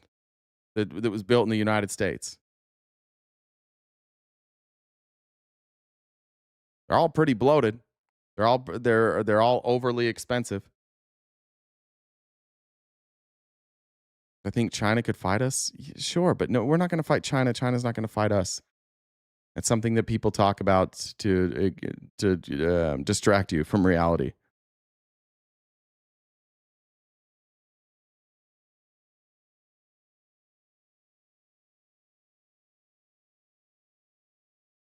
I mean, I didn't see anything. Did we come up with anything where China's better than us? I can't think of anything. Bernadette, thank you. Said a little something towards the gift goal. I appreciate that. Peter said, best live on TikTok. Thanks for the hours of info and information. Not on TikTok right now. We got booted today. Looks like the appeal was approved, though. That's good. Jay Rezi says, yes, we're engaged. Terrific. Thank God my girlfriend doesn't watch this show. I'd be in trouble. All right. Trigger some sort of price war between access to AI? Well, this is the big problem, and that's exactly what everybody is fearing at the moment because, the American firms have been throwing trillions of dollars at developing artificial intelligence, and not just the artificial intelligence models and the platforms themselves, but also the chips that go into them. Did I say China better than? Yeah, where are we better than China? That's the question. Data centers. I mean, there's vast amounts of money that's being thrown at here. There's been concerns for quite some Yeah, time. that's probably one. Who said that? To Verdi, software services. That's probably true. We're probably better at software as a service than China. There's a good one. Well done. About whether or not the Magnificent Seven, or it's really about Magnificent 10, I guess, whether these companies can actually recoup the money that they've spent on the development of all this. And the only way they could do that is if they really acted as a cartel almost, a block, where they could charge enormous amounts of money for corporations and governments to use their artificial intelligence. Yeah, it's a paintball. Software as a service has been declining. I don't know a great deal, to be honest. It's a big blind spot for me, is software as a service in China. I know that's been like our biggest export. That's kind of been what's been propping up our economy, and those are bloated as well. Like same problem that they all have, right? Like I grew up in Utah County. The Domo and Qualtrics. The guy who started Qualtrics bought the Utah Jazz. He's a billionaire. They just did surveys. They're completely bloated now, and they were running deficits for years. I still don't know if Qualtrics is profitable. I have no idea. So I don't know. That could be a blind spot for me. But I know for a while that was kind of what we were best at, is software as a service. If you've now got another player in the field that is actually producing extra, that's a more supply of the same product, then the prices have to come down. If you've got players in the field that are producing pretty much what you can produce, but at 40% of the cost, that is a big problem. And it's a problem for the future as well, isn't it? Because these companies, I mean, we've talked before about the tech bubble and might it not burst, but these companies need future investment to keep doing what they're doing. It will burst. The bubble will burst. If you can do math at all, you recognize the bubble will burst. Unless the United States pulls a China and takes 50% of these companies and ties ourselves directly to these companies.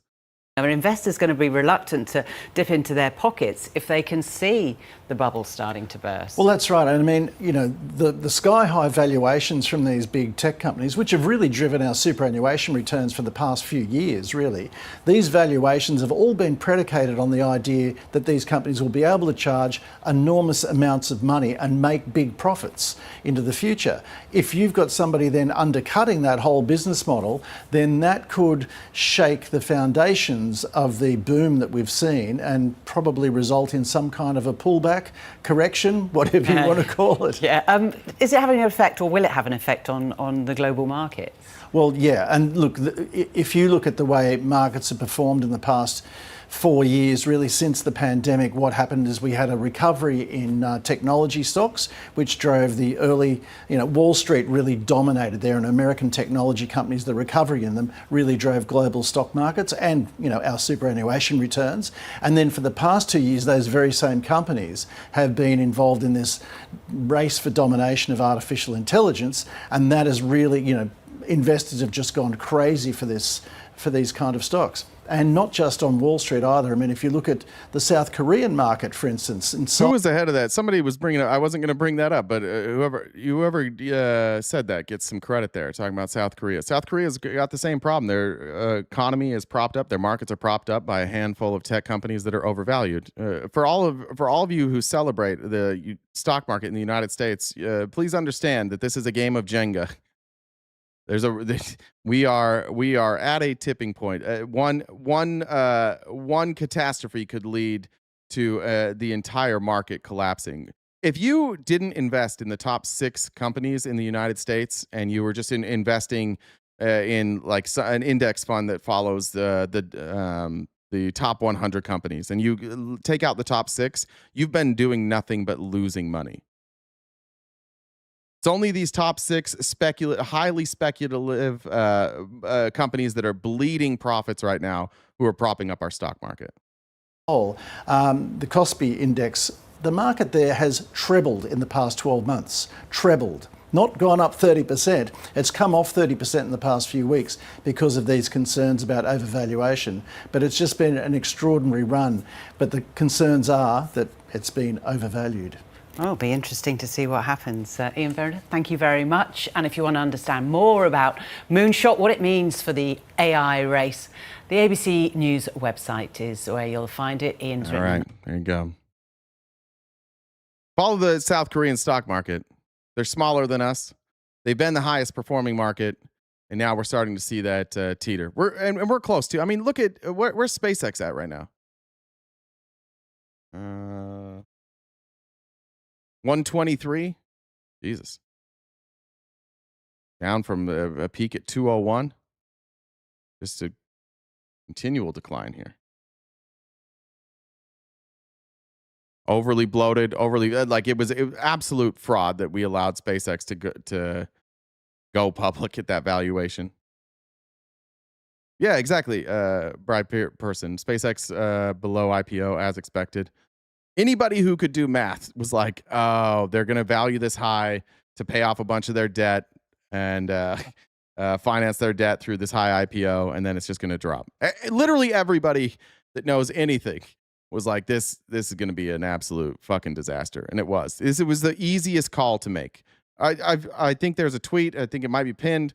The day the SpaceX IPO went live, I said 6 months from now, or SpaceX IPO will tank. This tweet will age very well, something like that.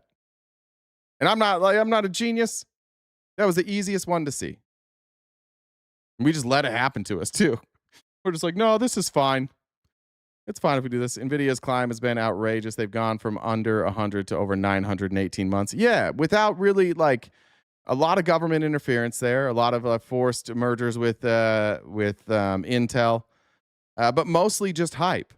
It's not like their profits have 9x'd, right? Their expenses might have probably 10x'd. Their profits haven't 9x'd. Just wait 2 more weeks. All will be revealed. That's true. I forgot about waiting 2 weeks. I always forget to wait 2 weeks. Okay. This is Professor Steve Keen. He went on with Piers Morgan, which I don't usually love to show, but I like anybody who talks shit directly to Kevin O'Leary's face. They talked about a bunch of things: Iran, wealth taxes, and AI. This was one of the clips that I appreciated. Here's Professor Steve Keen. People have been saying to me for decades, what country is trying your approach? I've had me say that I can't nominate one. Now I can nominate China. And China's been far more effective at driving people out of poverty. And it's also whipping America's industrial ass. Now, this is something which you're going to call... Now, you red, white, and blue patriots here, I know this is going to be hard to hear. China's doing a better job than us. They do a better job pulling their people out of poverty. They've done a better job protecting and expanding their middle class. While America's middle class is eroding, and the poor in America are worse off than they were 5, 6, 7 years ago, China is making improvements. Now, China's not perfect. There's a lot of things that we don't like about China. There's going to be a bunch of MAGA dipshits are going to be like, move to China. Oh, how dare you criticize America?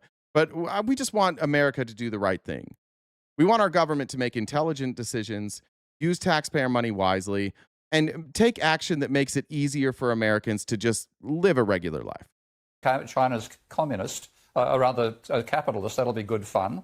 It's the one country which is focused upon redistribution, raising the poor up, and extending the services the vast majority of the public achieve. You might not know of John. You probably know of John Kenneth Galbraith. One of his most famous comments was to talk about America being characterised by private affluence and public squalor, and that really is the state of America. China's gone the opposite. There was.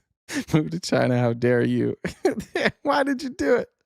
How dare you criticize America and not join the army? You're one of those people. We all know who you are now. We get to make fun of you live as you sit here. Keep going. Let's keep it. This guy didn't join the army. Guys, I didn't join the army. I want to tell you Americans how to live, and he's never been in the army. Yeah, I know a lot of fucking dipshits who join the army. If you only take advice from people who join the army, good luck to you, I guess. That's a silly way to live your life. Direction. Sorry, I didn't want to go fight stupid wars that were unjustified. My bad, bud. Wants public affluence as well as private affluence. It showed the combination works. Now, that is completely against the narrative you're giving. Kevin? No, I don't agree. I think you brought up a very good point, though. There is only one large adversary to rival the success of the U.S. economy for 250 years with all of its faults. It's still the only country on earth where people will risk their lives drowning under barbed wire in a river to get into the... No, it's not.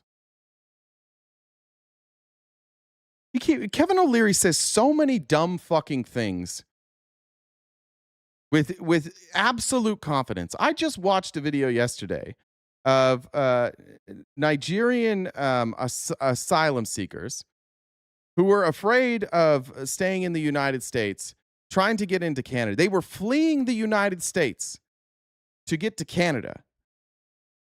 All of the UK has people who are flocking to the UK. Canada has this. Mexico has this. The United States has this. Every wealthy country with an immigration that accepts immigration has people dying to get to those countries. Perhaps, yeah, Josh, drowning under barbed wire in a river might be the thing. Like, maybe we're the only ones who put up barbed wire in the middle of a river. Maybe that's what he's getting at. But like, people risk their lives to immigrate to many countries. American dream is the primary export of the country. I don't see a lot. No, it's not. You can't export the American dream. I don't know why you've got such an angry face, you Canadian fuck, but you cannot export the American dream. That doesn't even make any fucking sense. The American dream is that you live here in America and you are able to, have a house, have a family, have a job. Of course you can't export that. You would have to live in America to live the American dream. Kevin O'Leary is a fucking idiot when it comes to politics. I'm sure he's got some business acumen, but this is nonsense. Everything he's saying here is nonsense. What is this? This is the guy that Republicans listen to as well. Like, oh, that's the guy. He's out there fighting for our values. What the fuck is he talking about? The American dream is our number one export. I think it's services. I think services is our number one export. The American dream's not on the list because you can't export that. That doesn't make any sense. I'm not going to call them to Bob. Why would I call them to get out of America these days? And when the orange man that's a cute narrative, but 250 years of success. There's a cute narrative. One of the richest people in America, Peter Thiel, just ran from America. Lots of people are leaving America. Above Infinity said, it's hilarious how so-called patriots talk smack to others about not joining the army, but with a war on now, find every excuse why they can't find their way to MEPS. There's never been an economy as successful as the U.S., and it's still the number one economy. If you gave me a choice, do I want to go live in China? I have no problem with the Chinese people. The government, I have a huge problem with. They are the adversary. And what's going to come of this is right now it doesn't look like it, but I guarantee you in 20 years, the Canadian economy that has everything U.S. needs is going to merge with the U.S. economy, and for only one reason, so they can spend 5% of GDP. What are you saying? What is the percentage of Chinese people that have been pulled out of poverty? All Chinese, maybe 300 million out of 1.4 billion. They're not living that way. How are you measuring that? Pulled out of poverty from when? What are the years that you're asking for? Let's compare the United States. I don't even know. So you can slant this in the United States' favor. But tell me the years. Let's look at the expansion of the middle class, and you pull the dates, and let's compare the United States and China. Let's just see. Telling the Chinese, don't mess with us. That's where we're going. It's two different thoughts about how a human lives. Yeah, freedom and I think of China's speech been far more versus successful than America communism. has for the vast majority of its population. Yeah, I mean, freedom of speech versus communism. One, China isn't communist. Second, you don't compare freedom of speech versus communism. Freedom of speech is a right granted to you by the Constitution of the United States, and it is limited. It's not. We don't have entirely free speech. You can't just say whatever you want. Speech is more limited in China. But like Kevin, I'm so I don't know what we even do here with the Republicans. They don't understand what any of these words mean. How could we take them seriously as the people that are supposed to lead our country? And we're going up against China. China's beating our ass, and we take the leadership of this country, and we're like, "What are you guys doing?" And they're like, "China's communist." All right, cool. What are you going to do to stop what they're doing? How are we going to innovate faster than them? Why are they generating so much more renewable energy? Why are their electric vehicles so much better than ours? Why is their manufacturing leaps and bounds above us? Why are they able to catch us so quickly on AI at 1/100th of the cost? They're communist. Okay. All right. It's not an argument. It's a cop-out. Just saying communism is totally a cop-out. Chinese aren't the ones who are demonstrating against. If China isn't communist, then what does the CCP stand for? The Chinese Communist Party. Just like the United States isn't Republican. Right? We're not Republican. But the Republican Party has all three branches of government, right? If we're talking about economic theories, Communism means that there is no government, no currency, no class, like no class system. Can you own your own company in China? Yeah. Can you invest in other companies in China? So can you do capitalism? Can you take your capital and invest it in other companies in China? Certainly you can. Does the government take ownership of parts of the means of production? Yeah. They're a mixed economy, just like we are. Imagine you saying that. If they're not communists, why communists in name? Why don't you just figure out what words mean, right? You defend China by knocking our free speech? No, I don't think you understand what I said. I said free speech is not the opposite of communism. I think the biggest problem that we have with all of you is I don't think you understand what any words mean, and I don't think you listen to full sentences. How could you think that I was criticizing, like I was celebrating China by saying that we don't have free speech? I didn't say any of that. Immigration laws like America's doing at the moment. China doesn't have masses of homeless people on the streets of its city. I've walked through Chinese and American cities, and I tell you which ones I find more comfortable. It's the Chinese, because I don't have to step over a homeless person every 5 metres. Now, that happens in London these days. It certainly happens in San Francisco. There is more discomfort with the political system in America amongst Americans than you'll find amongst the Chinese. Well, I can't wait to see your home in Shanghai. That sounds great. I don't have an argument. Move to China. Yeah, dude, we see the same argument from you that we see in dipshits in the chat every day. That's how bad he just got his ass kicked in that argument. Well, I look forward to seeing you in Shanghai. Yeah, don't address any of that. Don't address anything that he just said. Don't address the fact that more people in China own their homes than the United States. Don't address the fact that they have done a much better job addressing homelessness and poverty than we have. Don't address any of that. Just run away from it and be like, "Oh, I can't wait to see you in Shanghai." How dare you? Ask America to do better? Well, come and visit. Come and visit. That's a good response there. That's Kevin O'Leary for you. That's about the extent of arguments you can expect from somebody like Kevin O'Leary, who's just a rich guy who wants tax breaks. Again, doesn't even go here, not even from here. He didn't build this country. Jamie said, "Happy Tuesday." Thank you very much, Jamie. Demian, thank you for joining the $5 train. William Carlson said, "Antifa dues, comrade." Good reminder. Antifa dues are coming up. It's almost the end of the month, so let's make sure we get those Antifa dues in, and we'll see you guys at Antifa headquarters for the monthly potluck barbecue. Looking forward to that. Looking forward to seeing all you guys there. Make sure you wear your masks. Here is more. I don't think this is a good thing, for the record. Again, I don't think the Chinese government is always on the up and up. I think that they will manipulate markets just like we do. I don't think that they're really any different than us in that way. But somewhere along the line, the United States decided incoherently that we were going to set out in the future, in the next, in 20, 30 years, that our focus was going to be oil production. And quickly outdated technology that was going to become more and more expensive as the cost of equipment got more expensive, as the cost of transportation got more expensive. The United States said, we're going to focus on oil. And the Chinese said, we're going to focus on renewable energy to build up our economy, and then we're going to focus on rare earth minerals. And they made the right call. It's just one more place where conservatism fucks us. Conservatism is oil. Conservatism is, we don't believe in climate change, and therefore we're going to do fracking. We're going to drill, baby, drill, oil, because climate change isn't real. It was a bad wager. You look at the Gulf states. The Gulf states are diversifying. The Gulf states are like, man, we gotta, we can't be this reliant on oil. Not the United States. We're like, we're going to double down on oil. Oh, and what about AI? Is the return on investment on AI ever going to happen? It's not. Okay, let's double down on that. But meanwhile, China has been investing in technologies of the future and the minerals of the future. And now for the last look. More than a year ago, China decided to remind the world just how easily it can choke the global economy. Mr. Wonderful killed 2 people on a boat, no consequences. I didn't know about that. Is that real?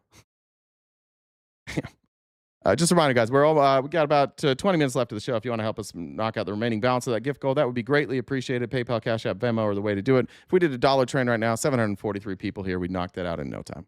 Last April, in response to U.S. tariffs, Beijing briefly tightened exports of rare earth metals, which make up the tiny magnets inside everything from phones to cars to fighter jets. Edward Fishman of the Council on Foreign Relations labeled the move the most effective use of economic warfare we have seen in recent years. And the West has been scrambling ever since for a strategy to loosen China's grip. But it is easier said than done, as Japan learned the hard way. Godzilla Gawking said, Antifa dudes, can you please tell Susan to stop bringing her potato salad with the raisins? No one eats it but Carol, and I'd love to have one good potluck with Soros. Yeah, I'll talk to her. I'll shoot her an email. Despite the... I know she's going to say craisins, though. We're going to have to say no dehydrated fruit in the potato salad, because she'll just switch it to craisins, and we don't want to do that. Name rare earths are not actually rare. There are 17 metallic elements scattered in the Earth's crust on every continent. What is rare, though, is the capacity to refine them. It is a filthy, expensive process that leaves behind toxic waste. Decades ago, China made a long-term bet on an industry that many other countries were happy to avoid. Thanks, Pink. As former Chinese leader Deng Xiaoping famously said, the Middle East has oil, China has rare earths. Today, this bet has paid off. Beijing now refines roughly 90% of the world's rare earth supply. Japan discovered the danger of China's dominance long before. And I wasn't around for that time, but I'm going to guess that the response from Americans was probably something like, they're communists. I'm going to guess that at the time, when China said we're going to focus on rare earths, if there was any discussion at all, the American response was probably, yeah, communists. For anyone else. Back in 2010, a Chinese fishing trawler rammed two Japanese Coast Guard vessels near the Japanese-controlled Senkaku Islands, which China claims. After the Japanese authorities arrested the Chinese captain, Beijing retaliated by freezing rare earth shipments to Japan. At the time, Japan relied on China for about 90% of its rare earth imports. Even Tokyo's own officials were caught flat-footed. Tatsuya Terazawa, then in charge of economic policy at Japan's trade ministry, recently admitted to the New York Times that at the time he had zero knowledge about rare earths. Thank you, Melissa. But by the next month, Japan had pivoted to an urgent and comprehensive strategy focused on reducing demand, building stockpiles, recycling material, and most crucially, investing in mines abroad to secure its own supply. The country's crowning achievement was backing a struggling Australian mining company called Lynas, which digs up ore in the outback and refines it 5,000 miles away in Malaysia. Nearly 6. Why is it that so much of corporate media are so liberal-leaning? Because we went to school. Because we're educated. Because if you're a conservative in corporate media, by definition, being a conservative, you just have to keep saying the same dumb shit over and over and over again and advocating that you do the same dumb shit over and over and over again, because conservatism means to stay the same and to not progress at all. So it makes sense that the people covering the news would be progressive. That's why. Nobody wants to hire someone who's just going to be like, women shouldn't vote. That's for podcasts. That's why you guys do really well on the internet. Conservatives do great on the internet, where you can just live in sound bites.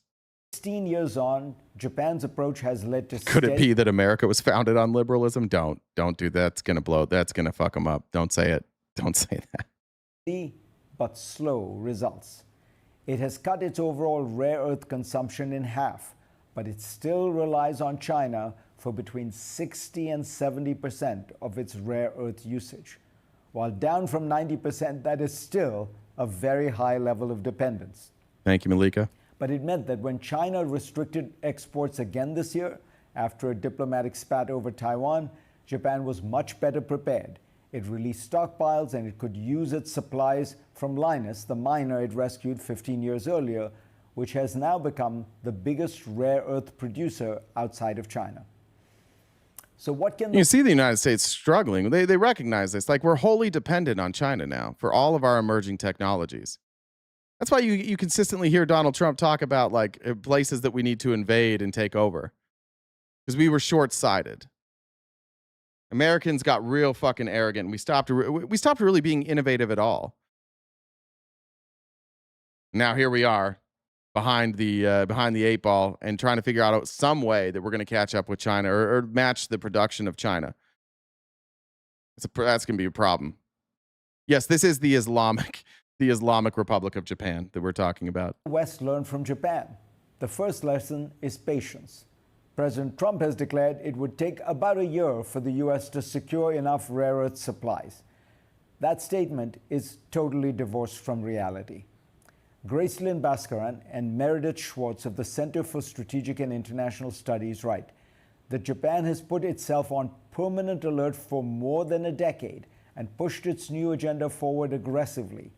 The West needs the same sustained attention, they argue, instead of momentary ramp-ups during crises, which then collapse once there is calm. Neely said, Jen told us to finish you off. I'm just going to send you money instead. Hope that's cool. Yeah, whatever, man. It's fine. Second lesson is about friends. Japan needed Australia's mines, Malaysia's refineries, France's recycling plants, and American capital in technology to reduce its reliance on Beijing. No country alone can break China's near monopoly on rare earths. The Trump administration, to its credit, appears to understand this. It has gathered 55 countries and signed agreements on nearly every continent regarding critical materials and rare earths. But that cooperation is an outlier in its broader America alone strategy. Trump has hit those. It's a tough one. We pissed off the whole world. Now we're like, hey, we kind of need your rare earths. Could we just forget all the shit we've been saying? Could you guys could just ignore that? Have you checked out Chinese homes in between freeways? I don't think so. Send me a video on that. Same friends with an onslaught of tariffs and abuse. Allies watching Washington today might be quietly wondering whether depending on America is really so much better than working with China. All right, I'm going to leave it there. This is the last thing. I think this will probably take the last part. Well, no, this won't be the last, actually. We'll keep going. Palantir, who is another bloated company, it has government contracts that cost the government hundreds of millions of dollars a year. There's a guy named Eli, not sure. He rebuilt basically everything Palantir does, put it on GitHub, and he gave it away for free. It's called World Monitor. I want to show you this. This is actually pretty fucking crazy. It's called World Monitor. Open it, and you get a live 3D globe with 500 plus news feeds pouring in across 15 categories, all summarized by AI as they land. Military movements, economic shocks, natural disasters, cyber incidents, flight paths, shipping lanes, plus 56 different map layers you can stack on top of each other. It scores 31 countries on a stress index and updates that number as things happen. It watches 29 stock exchanges, commodities, and crypto in one panel. It runs local AI through Olama so you can use the entire thing without a single API key. Native desktop app for Windows, Mac, and Linux, 25 languages, works out of the box after one clone. That's why we're fucked. Because these multi-billion-dollar companies can be recreated pretty simply.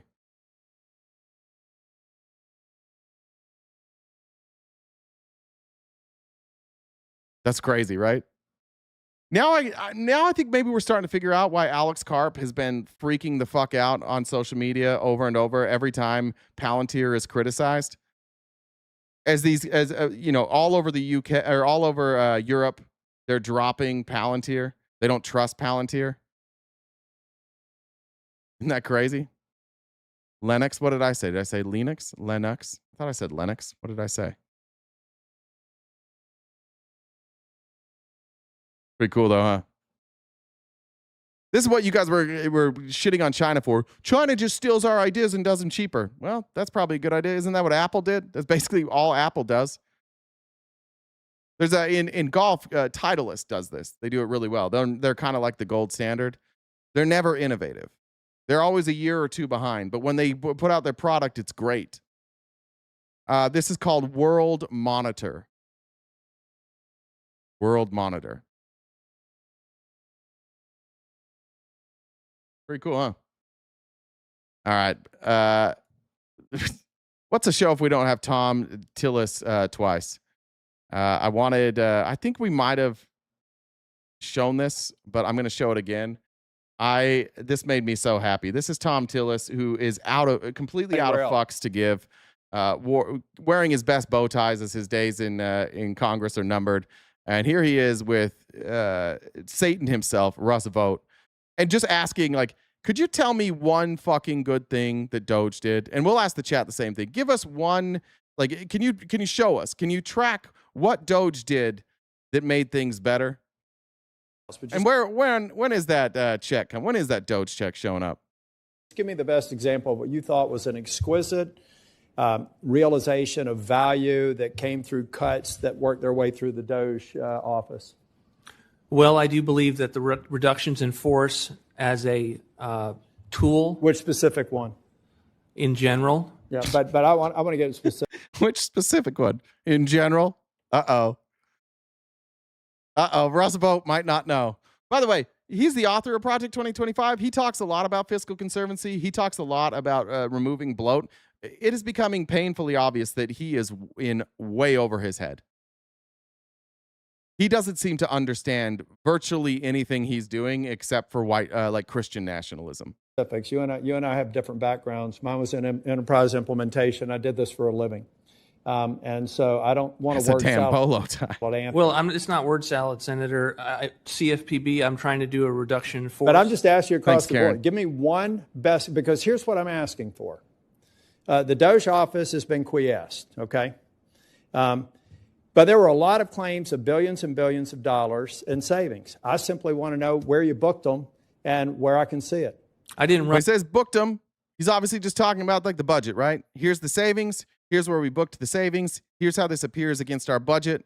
Here's where we saved money. What's the best one? Obviously, Doge makes the cuts. It's not you, but they report to you, and then you have to book those savings. Just tell us which one you particularly liked that Doge did. On Doge, Senator.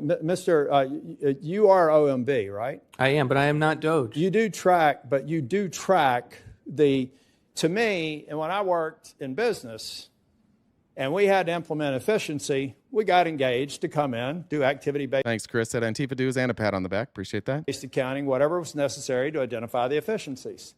Then we go to the CEOs and say, part of this is going to be a reduction in force. We're going to do this in a methodical manner. The number one thing we want to do is absolutely have a reduction in force that looks at our best and brightest, that 18 to 25% of the organization, and make damn sure that they don't get a "you're fired" notice. Yeah, exactly. They got rid of fraud by trying to shut down the Consumer Financial Protection Bureau, who goes after fraud on behalf of the American people. That's how they got rid of fraud. And then we would send out a reduction in force and an efficiencies program that does people, technology, and infrastructure. Give me an example of where that was done over the year that Doge was in place. Well, I think the extent to which we because shut down let me USA back up. The reason I'm targeting you is because I look at you as the guy who books the savings. After we work, let's say we work with whatever department it is, then we got the savings. We come to you and we say, Mr. Vought, this is no longer going to be a part of our expense run rate. You can actually tell the administration that we can decrement that cost because we've cut the savings. Give me the best. I don't think Russ Vought knows what these words mean, to be honest. His answers make me think he doesn't know what question he's being asked, but he's too prideful to admit that he's like, I don't know what you mean by like booking the savings. What are you talking about? Example of where Doge has done that. Well, I have been saying in terms of... No, because give me the best example of where a Doge initiative, Senator, once they completed the work, came to you and said, Mr. Vought, you should be aware that our baseline run rate for expenses have gone down. Give me one We example. have an appropriations process, Senator. I'm sorry? There's an appropriations process. We have put forward a budget. I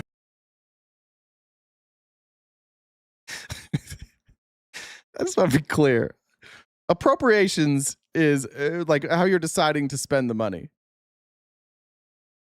He doesn't get to decide where to spend the money for where Doge saves, right? Like, but even if he did, he would have to book that savings first to then say, we're going to spend this money over here. And we got this money through the savings that we booked by these cuts from Doge. I honestly, honest to God, I do not think he knows what he's being asked. This is the first time I've ever watched Russ Vought and didn't think he was lying. This is the most honest I think he's ever been. And I think he just doesn't know. And this is the problem with choosing people to run the country based on how willing they are to suck Donald Trump's dick. As long as they say nice things about Trump, he just puts them in charge. We have some of the most incompetent dipshits in charge of our government right now who got their jobs entirely by just deep-throating, well, not deep-throating, half-throating Donald Trump, which is all it takes. It's $160 billion in Doge savings. I've heard a lot of people, including you, talk about the Doge savings. I've worked in the business world. My understanding is the last time you worked in the business world was at B. Dalton Books when you were putting yourself through law school. Good on you. But you don't have this experience, and a lot of people that were involved in this do not have this experience. I love the idea of Doge. But what I don't love is the idea of Doge shit that we're picking up because people did it wrong. I spell it with a dollar sign, by the way, Mr. Chair. I hate that I'm starting to like Thom Tillis, but there we go. Senator Also Brooks has been waiting to talk to Russ Vought, and we're gonna end today's show with a couple more clips of Russ Vought. Anytime we can watch members of the Senate bipartisanly taking a shit on Russ Vought, we're gonna show it. But what should become plain, even if you guys like Russ Vought and Project 2025, what should be plain is one, that Project 2025 was very real. You all lied about that. And two, this guy doesn't know what the fuck he's doing, and most of the time doesn't really know what he's talking about. But here's Senator Also Brooks, who was ready. Director Vought, I have been waiting. Oh, by the way, and we got about 5 minutes left. Normally, we'll probably go about 10 or 15 more minutes. If you guys want to help us finish out the remaining balance of that gift goal, that would be greatly appreciated. Once again, Dollar Train wipes it out in a hurry. Otherwise, Jen is she's gonna come after you. She does that. To have the opportunity to come back face to face with you, to ask for an explanation. Thank you, Nickel, for the Antifa dues. For what I regard as absolutely depraved, I use that word again, and draconian actions to decimate our public institutions, politicize federal grant programs, to stall funding for NIH and for CDC public health programs, harming our research institutions, dismantling the CFPB. And I have to tell you, I couldn't wait to get here on behalf of the 160,000 federal employees in my state. The actions taken toward our federal employees has been evil, absolutely evil. And it is the most galling aspect of what I regard as shameful tenure at the OMB as director. You just said, fuck, Raptor rate 2872? Yeah, sorry, bud. Has been your outright animosity and blatant hostility toward our federal workers. And I haven't made this up. In fact, I'm going to read your own words that you famously said without remorse. You said, we want the bureaucrats to be traumatically affected. When they wake up in the morning, we want them to not want to go to work because they are increasingly regarded as the villain. This is so evil. And the 150,000 federal workers who are in my state who come together, these are the patriots of our country, who've worked, many of them, for decades. They didn't care whether the president was a Democrat or Republican. They are here to serve the American people, and they will not forget how they were treated and what was said, and neither will I. And in fact, one Marylander who lost his federal job said the following: I can't tell you how terrifying it is to be a parent of two children faced with the thought that you cannot provide for your family. And so I ask you, is that the kind of trauma that you were talking about? Did you intend to sow terror for parents who need to provide for their families? Is that the kind of trauma that you were anticipating? Senator, I've explained those comments on numerous occasions. I was referring to bureaucracies and not the career civil servants that do the job. The bureaucracies are made up of career civil servants. The bureaucracies that you talked about are made up of unelected career civil servants. Those are synonyms. He's either a liar or a fucking idiot. And I don't know which one it is currently. Senator, I've explained those comments on numerous occasions. I was referring to bureaucracies. Yeah, exactly. How do you terrorize a bureaucracy? The people, right? Like a function, like a group of people known as a bureaucracy, that you can't terrorize that. You have to terrorize the people, right? A structure doesn't feel terror. Humans feel terror. So if you're going to terrorize a bureaucracy, who are you terrorizing? Career civil servants. Not the career civil servants that do the job. Many of those bureaucracies are weaponized against the American people. We've taken steps to deal with that, but as it pertains to civil servants, I have a very high regard for them and the work that they do. Well, I think the words speak for themselves. I really do. I don't think anybody can say that combination of words and have it be explicable. It is inexplicable. And all right. Then we had Senator Cortez Mastro about the protections that have been stripped away from veterans. Now, I know you Republicans that are here, you MAGA, you certainly aren't going to advocate for Russ Vought's stripping of protections for veterans, right? You want your veterans to be taken care of. You'll join us with this, protecting the veterans, right? Director Vought, let me ask you this. Do you believe that veterans who have served this country and put their lives on the line deserve support from the CFPB when they have been defrauded or there's some consumer protection issue? Absolutely. And in fact, you believe it so much so, I think you have it in your humility pledge that that's part of your statutory duty. Is that correct? Yes. So I'm going to submit for the record a letter that I have here. Actually, it's a story from Las Vegas where I have a military veteran who has a dispute with a mortgage lender. Unfortunately, he is not getting, any response and support from the CFPB. Happy to take a look at it. That's the role of the Consumer Financial Protection Bureau. Is that for people, veterans, American citizens, when you have a dispute with people far more powerful and rich than you can go through the Consumer Financial Protection Bureau and use your taxpayer money to claw back money that has been taken from you.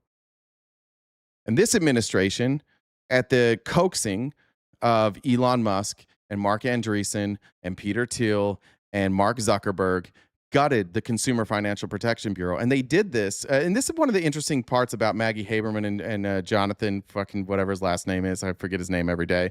Their book. One of the things that's in that book, it goes to show just how easy it is for wealthy people to, number one, get the Trump administration to do something. And then it shows how they decide to disseminate that messaging.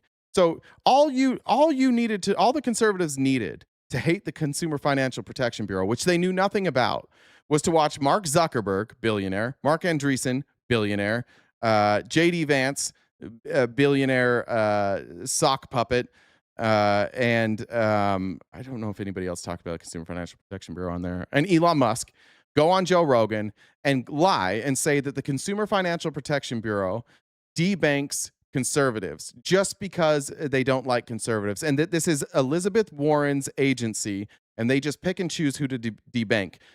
It didn't matter that the Consumer Financial Protection Bureau doesn't debank people, that they don't even have the ability to debank people. It doesn't matter that Elizabeth Warren doesn't run the Consumer Financial Protection Bureau.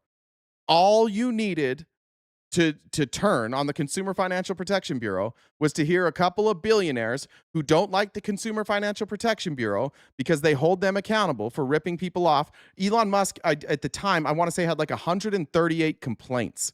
You can check that number with the Consumer Financial Protection Bureau. And while he's on Rogan, none of them investigated. That's all it took for MAGA to say, you know what? I don't want rights. I don't want the government to protect my rights and protect me from being defrauded by massive corporations. I want to be defrauded. Fuck it, Wells Fargo, charge me whatever the fuck you want. Wells Fargo, sign me up for whatever accounts you want. Charge me fees for whatever you want. I don't care. I don't want any protection. I'm a Republican, goddammit. We pull ourselves up by the bootstraps. We don't need any government protection. They convince you all that you're tough. They convince you all that you're patriotic Americans. And all you're doing is bootlicking and doing the work for these billionaires. And all they had to do was go on Joe Rogan, the everyday guy, and tell you that this was Elizabeth Warren. Oh, I don't like her. They're debanking conservatives. Oh, I believe that. And you just went with it. And now we have military veterans, everyday Americans that don't have protections against being defrauded by these massive corporations. We warned you. We told you over and over and over. We told you when Project 2025 came out that they would do this exact thing. Every time one of those bloated motherfuckers went on Joe Rogan and talked about the Consumer Financial Protection Bureau, we played the fucking clip. We played it every goddamn time. And some of you were here for all of that. And it didn't even sink in. You're just like, oh, this guy must be wrong. He doesn't like Trump. It must be wrong. And now here we are. Our veterans can't even be protected against scams. Great fucking job, guys. Really good stuff. I want more than that. I want to know what you're actually doing for veterans. I want a reporting from the CFPB, your staff, what you're doing to help veterans. If you think it's limited to a statutory duty, I want to know that. I want a briefing from you and your office, specifically what you're doing, and that it's not being challenged in the courts right now. Would you agree to do that for me? I'm leaving the post on August I don't care 1st. who's leaving. You're there right now. Send somebody to my office. Are you willing to do that? We're happy to take a look at the request and So you will not give me a report? Not in this moment, no. No, not at this moment. At some point in time, come to my office. We will give you whatever information with regard to I'm going to get to all the comments at the end of this clip. So sorry, guys. Anybody who sent in comments, I'll get to it when this clip's done. our work on Thank veterans that you. you're asking for. Yeah, thank you. I appreciate that. He's leaving he's leaving as I don't know if he's leaving CFPB or if he's leaving OMB.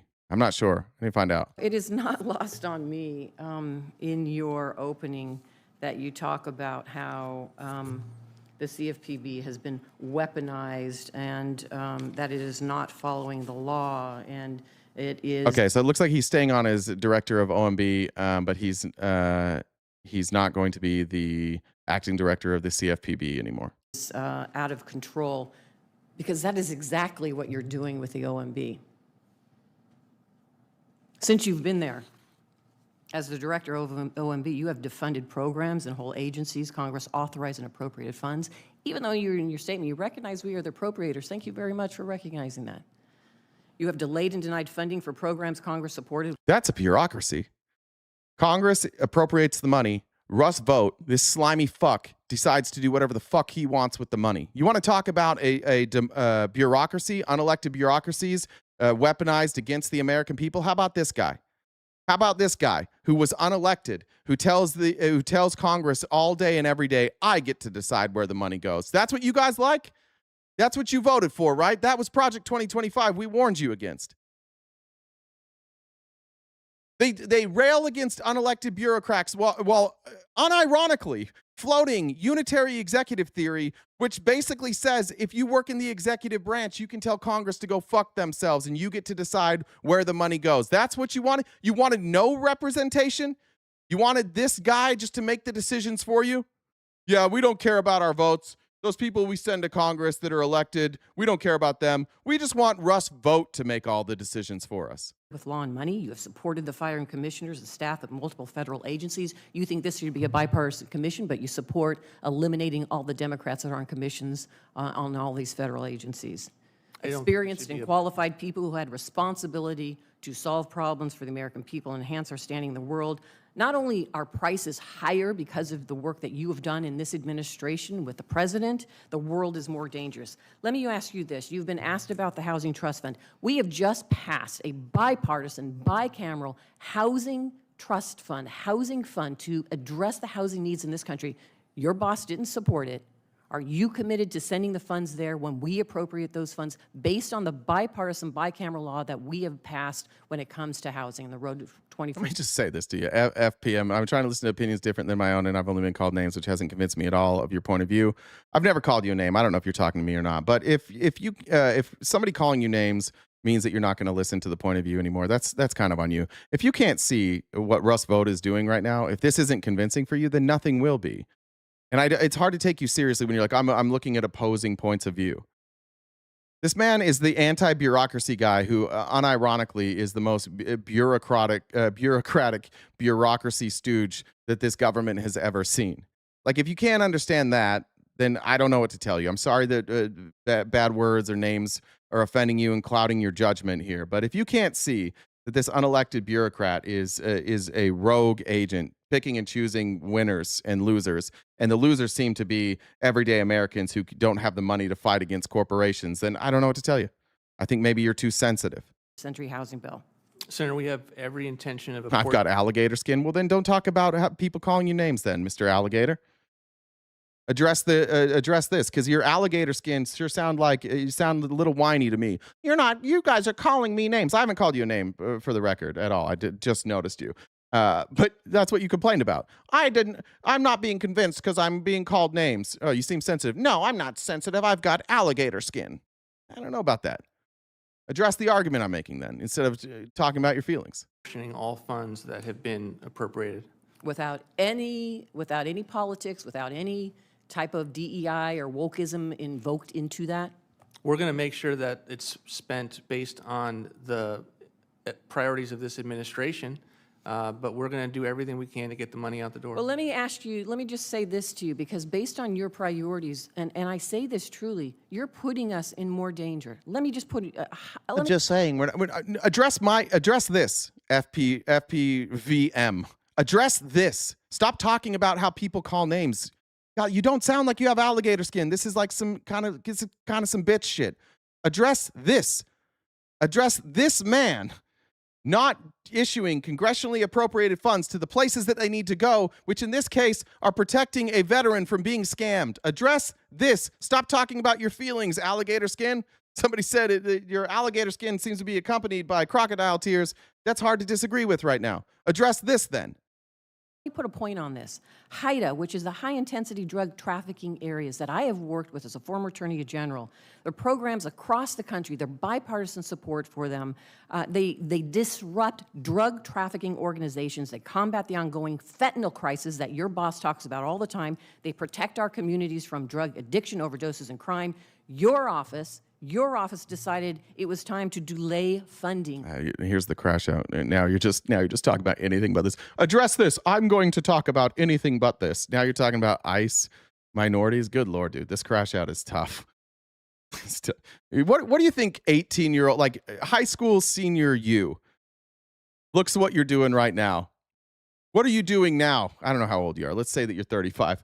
I'm on the internet talking about my feelings and not addressing what I was asked to address. He would be embarrassed. He'd beat the shit out of you. Your inner child would fucking hate you for what you're doing right now. You look like such a baby. And then when you were confronted on it, you got the attention you wanted. And I asked you simply to address this. You did everything but address this. It's pathetic, bud. To HIDTA. You know what happened because of your delay? The delay was so severe that HIDTA programs had to furlough staff and scale back enforcement activities. Great. That's what you're causing here. And you have no authority to do so. And you always talk about court cases. The only reason we're in court is because the court is challenging the decisions you have made and overruling them. And all my ask is, stop playing the games. Stop playing the games. Stop picking winners and losers. If we send something to you in a bipartisan way, we hope you respect it. We hope. No, he doesn't have to, guys. It's Russ Vought. Fuck the Constitution, says the Heritage Foundation. Russ Vought's in charge. He gets to decide where that money goes. You respect it. I am frustrated because I have seen time and time again your political you sit right here and you talk about wokeism and the last administration, and you always invoke the last administration. And the only reason you are is because you know why? Who the administration was prior to that? Was the Trump administration. They didn't go through this whole-scale illegally violating the appropriations process. But now all of a sudden, that's happening under your watch. You got to question what is going on here. So I appreciate it. My time is up. Thank you, Mr. Chairman. That's a pathetic guy that you guys put in charge. It's a pathetic existence, being a member of MAGA and working in the federal government. Like, imagine that that's your legacy. Your legacy is that you cut funding from people who needed it in further fealty to the oligarch class. And imagine being somebody that defends it. Imagine showing up every day to be like, yeah, dude, this is what we voted for. The fuck it is. The fuck it is. None of you voted for any of this shit. It's getting pathetic at this point. And this is why Donald Trump's now screaming about elections. This is why you guys are talking about nothing but elections and communism, because you literally didn't get anything that you voted for. And the reason you didn't get anything you voted for is for two reasons. One, they don't give a fuck about you. But two, what they said they could accomplish, they're not capable of accomplishing because they're not smart enough. Donald Trump didn't surround himself with intelligent people. He surrounded himself with sycophants. And sycophants generally, by definition, are not free thinkers and not that intelligent. If your number one, if the number one attribute that you look for on a resume is, do they like Trump? You're going to be left with a bunch of fucking followers. And if you're left, if you have a cabinet full of followers and the leader is Donald Trump, good luck. You couldn't run a fruit stand. Donald Trump bankrupted casinos, plural, 2 of them. The only industry where the house always wins. He fucked it up twice. Every business he ever started went under. Every single 100% of the businesses, until he was able to use the presidency, they all went under. You elected a dipshit, and then you required that anybody to work with him had to be a dipshit sycophant. And this is what we're left with: Russ Vought, fucking over the American people in the name of American oligarchy and Christian nationalism. That's what you got. That's what you got for your vote. If you're happy with it, fine. Be happy with it. But stop pretending that you guys got what you asked for. No new wars? Nah, I didn't get that. Cheaper prices? No, I didn't get that. Lower inflation? No, you didn't get that. Higher paying jobs? No, you didn't get that. American manufacturing returning? No, you didn't get that. You literally got nothing that you voted for, and you all sit here and pretend like this is what I voted for. No, it's not.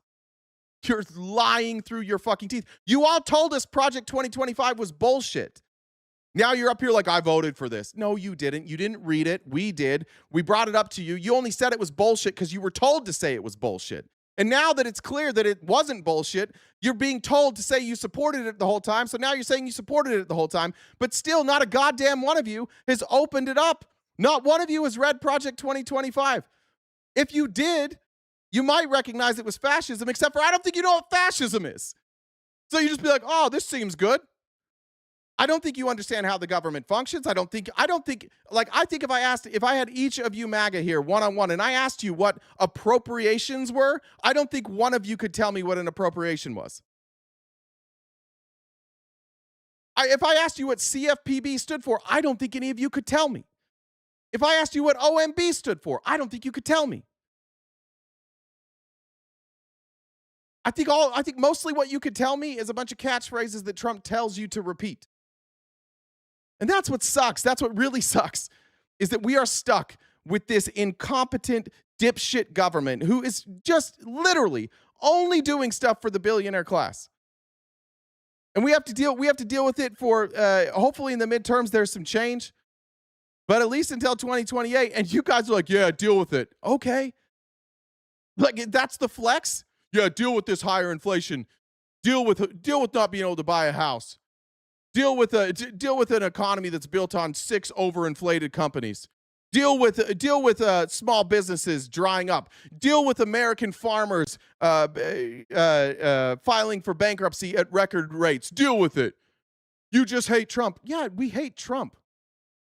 We hate him because he sucks, though. Like, if he was good at his job, we'd be fine. We only hate him because he sucks, and the only reason you don't know he sucks is because you don't know what the fuck's going on. You have no idea. It's got to be great being a conservative. You just wake up and you're like, everything is great today. Donald Trump is president. And you just go about your way. And it must be nice. It must be nice to never read or learn anything new and go about your day that way. In some ways, I envy you. Let me read some comments and we'll get out of here. Lee said, $500 for a new ice maker and a 3-year-old fridge. I'm maxed out for a while. Hope this helps. Thank you, Lee. And goddamn, $500 for a new ice maker? Casca said Antifa and scam dues and to help with Jayflation. Fun sent to Cash App. Sorry, I've been AFK for a bit. Keep fighting, brother. I hope the fam is great. Thank you. And a big W for Cascas for sending $70 over on Cash App. Thank you for that. Illusion said to make it known, AOC war in 2028 would be a dream. Oh my God. It would be just nonstop sexism. That would be the only attack Pocahontas and bartender. That's all we'd ever hear from any of them. Dolphin said, here's 5 on it, adjusted for inflation. It's $10. Kelly said, Noodle Poodle, said, my Antifa dues, I wonder if they'll take our Antifa membership cards as voting IDs. We're working on it. We're trying to get that accepted as a approved form of identification for voter registration. I don't know if we're going to get that or not, but we're working on it. Jen, did I miss any? Let me double check to make sure. Drill, baby, drill. Yeah, sorry, that made me laugh. Drill, baby, drill. Russia, Russia, Russia. Yeah, we love him. He's so great. Everybody who hates him hates America. All right, everybody. Thank you so much for being here today and every day. We're here Monday through Friday, 9:30 a.m. to 1 Pacific Standard Time, right here wherever you watch today. Looks like we'll be back on TikTok tomorrow. Facebook, if you were here, welcome. YouTube and Twitch, thank you guys for being here as always. The replays are available on YouTube and Twitch and Spotify, so you can catch us there. Make sure you follow us on all your social medias, specifically though YouTube and Twitch. Make sure while you're here right now, will you check to make sure you're subscribed or following us on whatever platform you're watching. Reminder, paid subscriptions are available on YouTube and Twitch. And that gives you access to our member-only events, which will be tomorrow night in our Discord, where we'll be watching Life, Larry, and the Pursuit of Unhappiness. And we'll watch 2 more episodes of that tomorrow night. They're fun. I hope you guys can join us. If you don't want to join us for movie nights, but you just want to support us, that's the way you can do it as well. Nickel said Antifa dues. Thank you for that. But until I see you guys tomorrow, reach down and well, actually, I fucked that up. Go outside and touch grass. If you can't touch grass, smoke grass. If you can't smoke grass or touch grass, best of luck to you. Reach down, find your bootstraps, pull yourself up by said bootstraps, and then get those boots on the ground. But before you go outside and get those boots on the ground, look in the mirror, say something nice about yourself. Drink lots of water. Thank you. That was awesome, Acronista. I finally saw it. On-screen celebration. Thank you. Take the water with you because it's hot outside. And until I see you tomorrow morning or whenever I see you again, take care of yourselves, stay cute and cool, and have a great, great, great summer.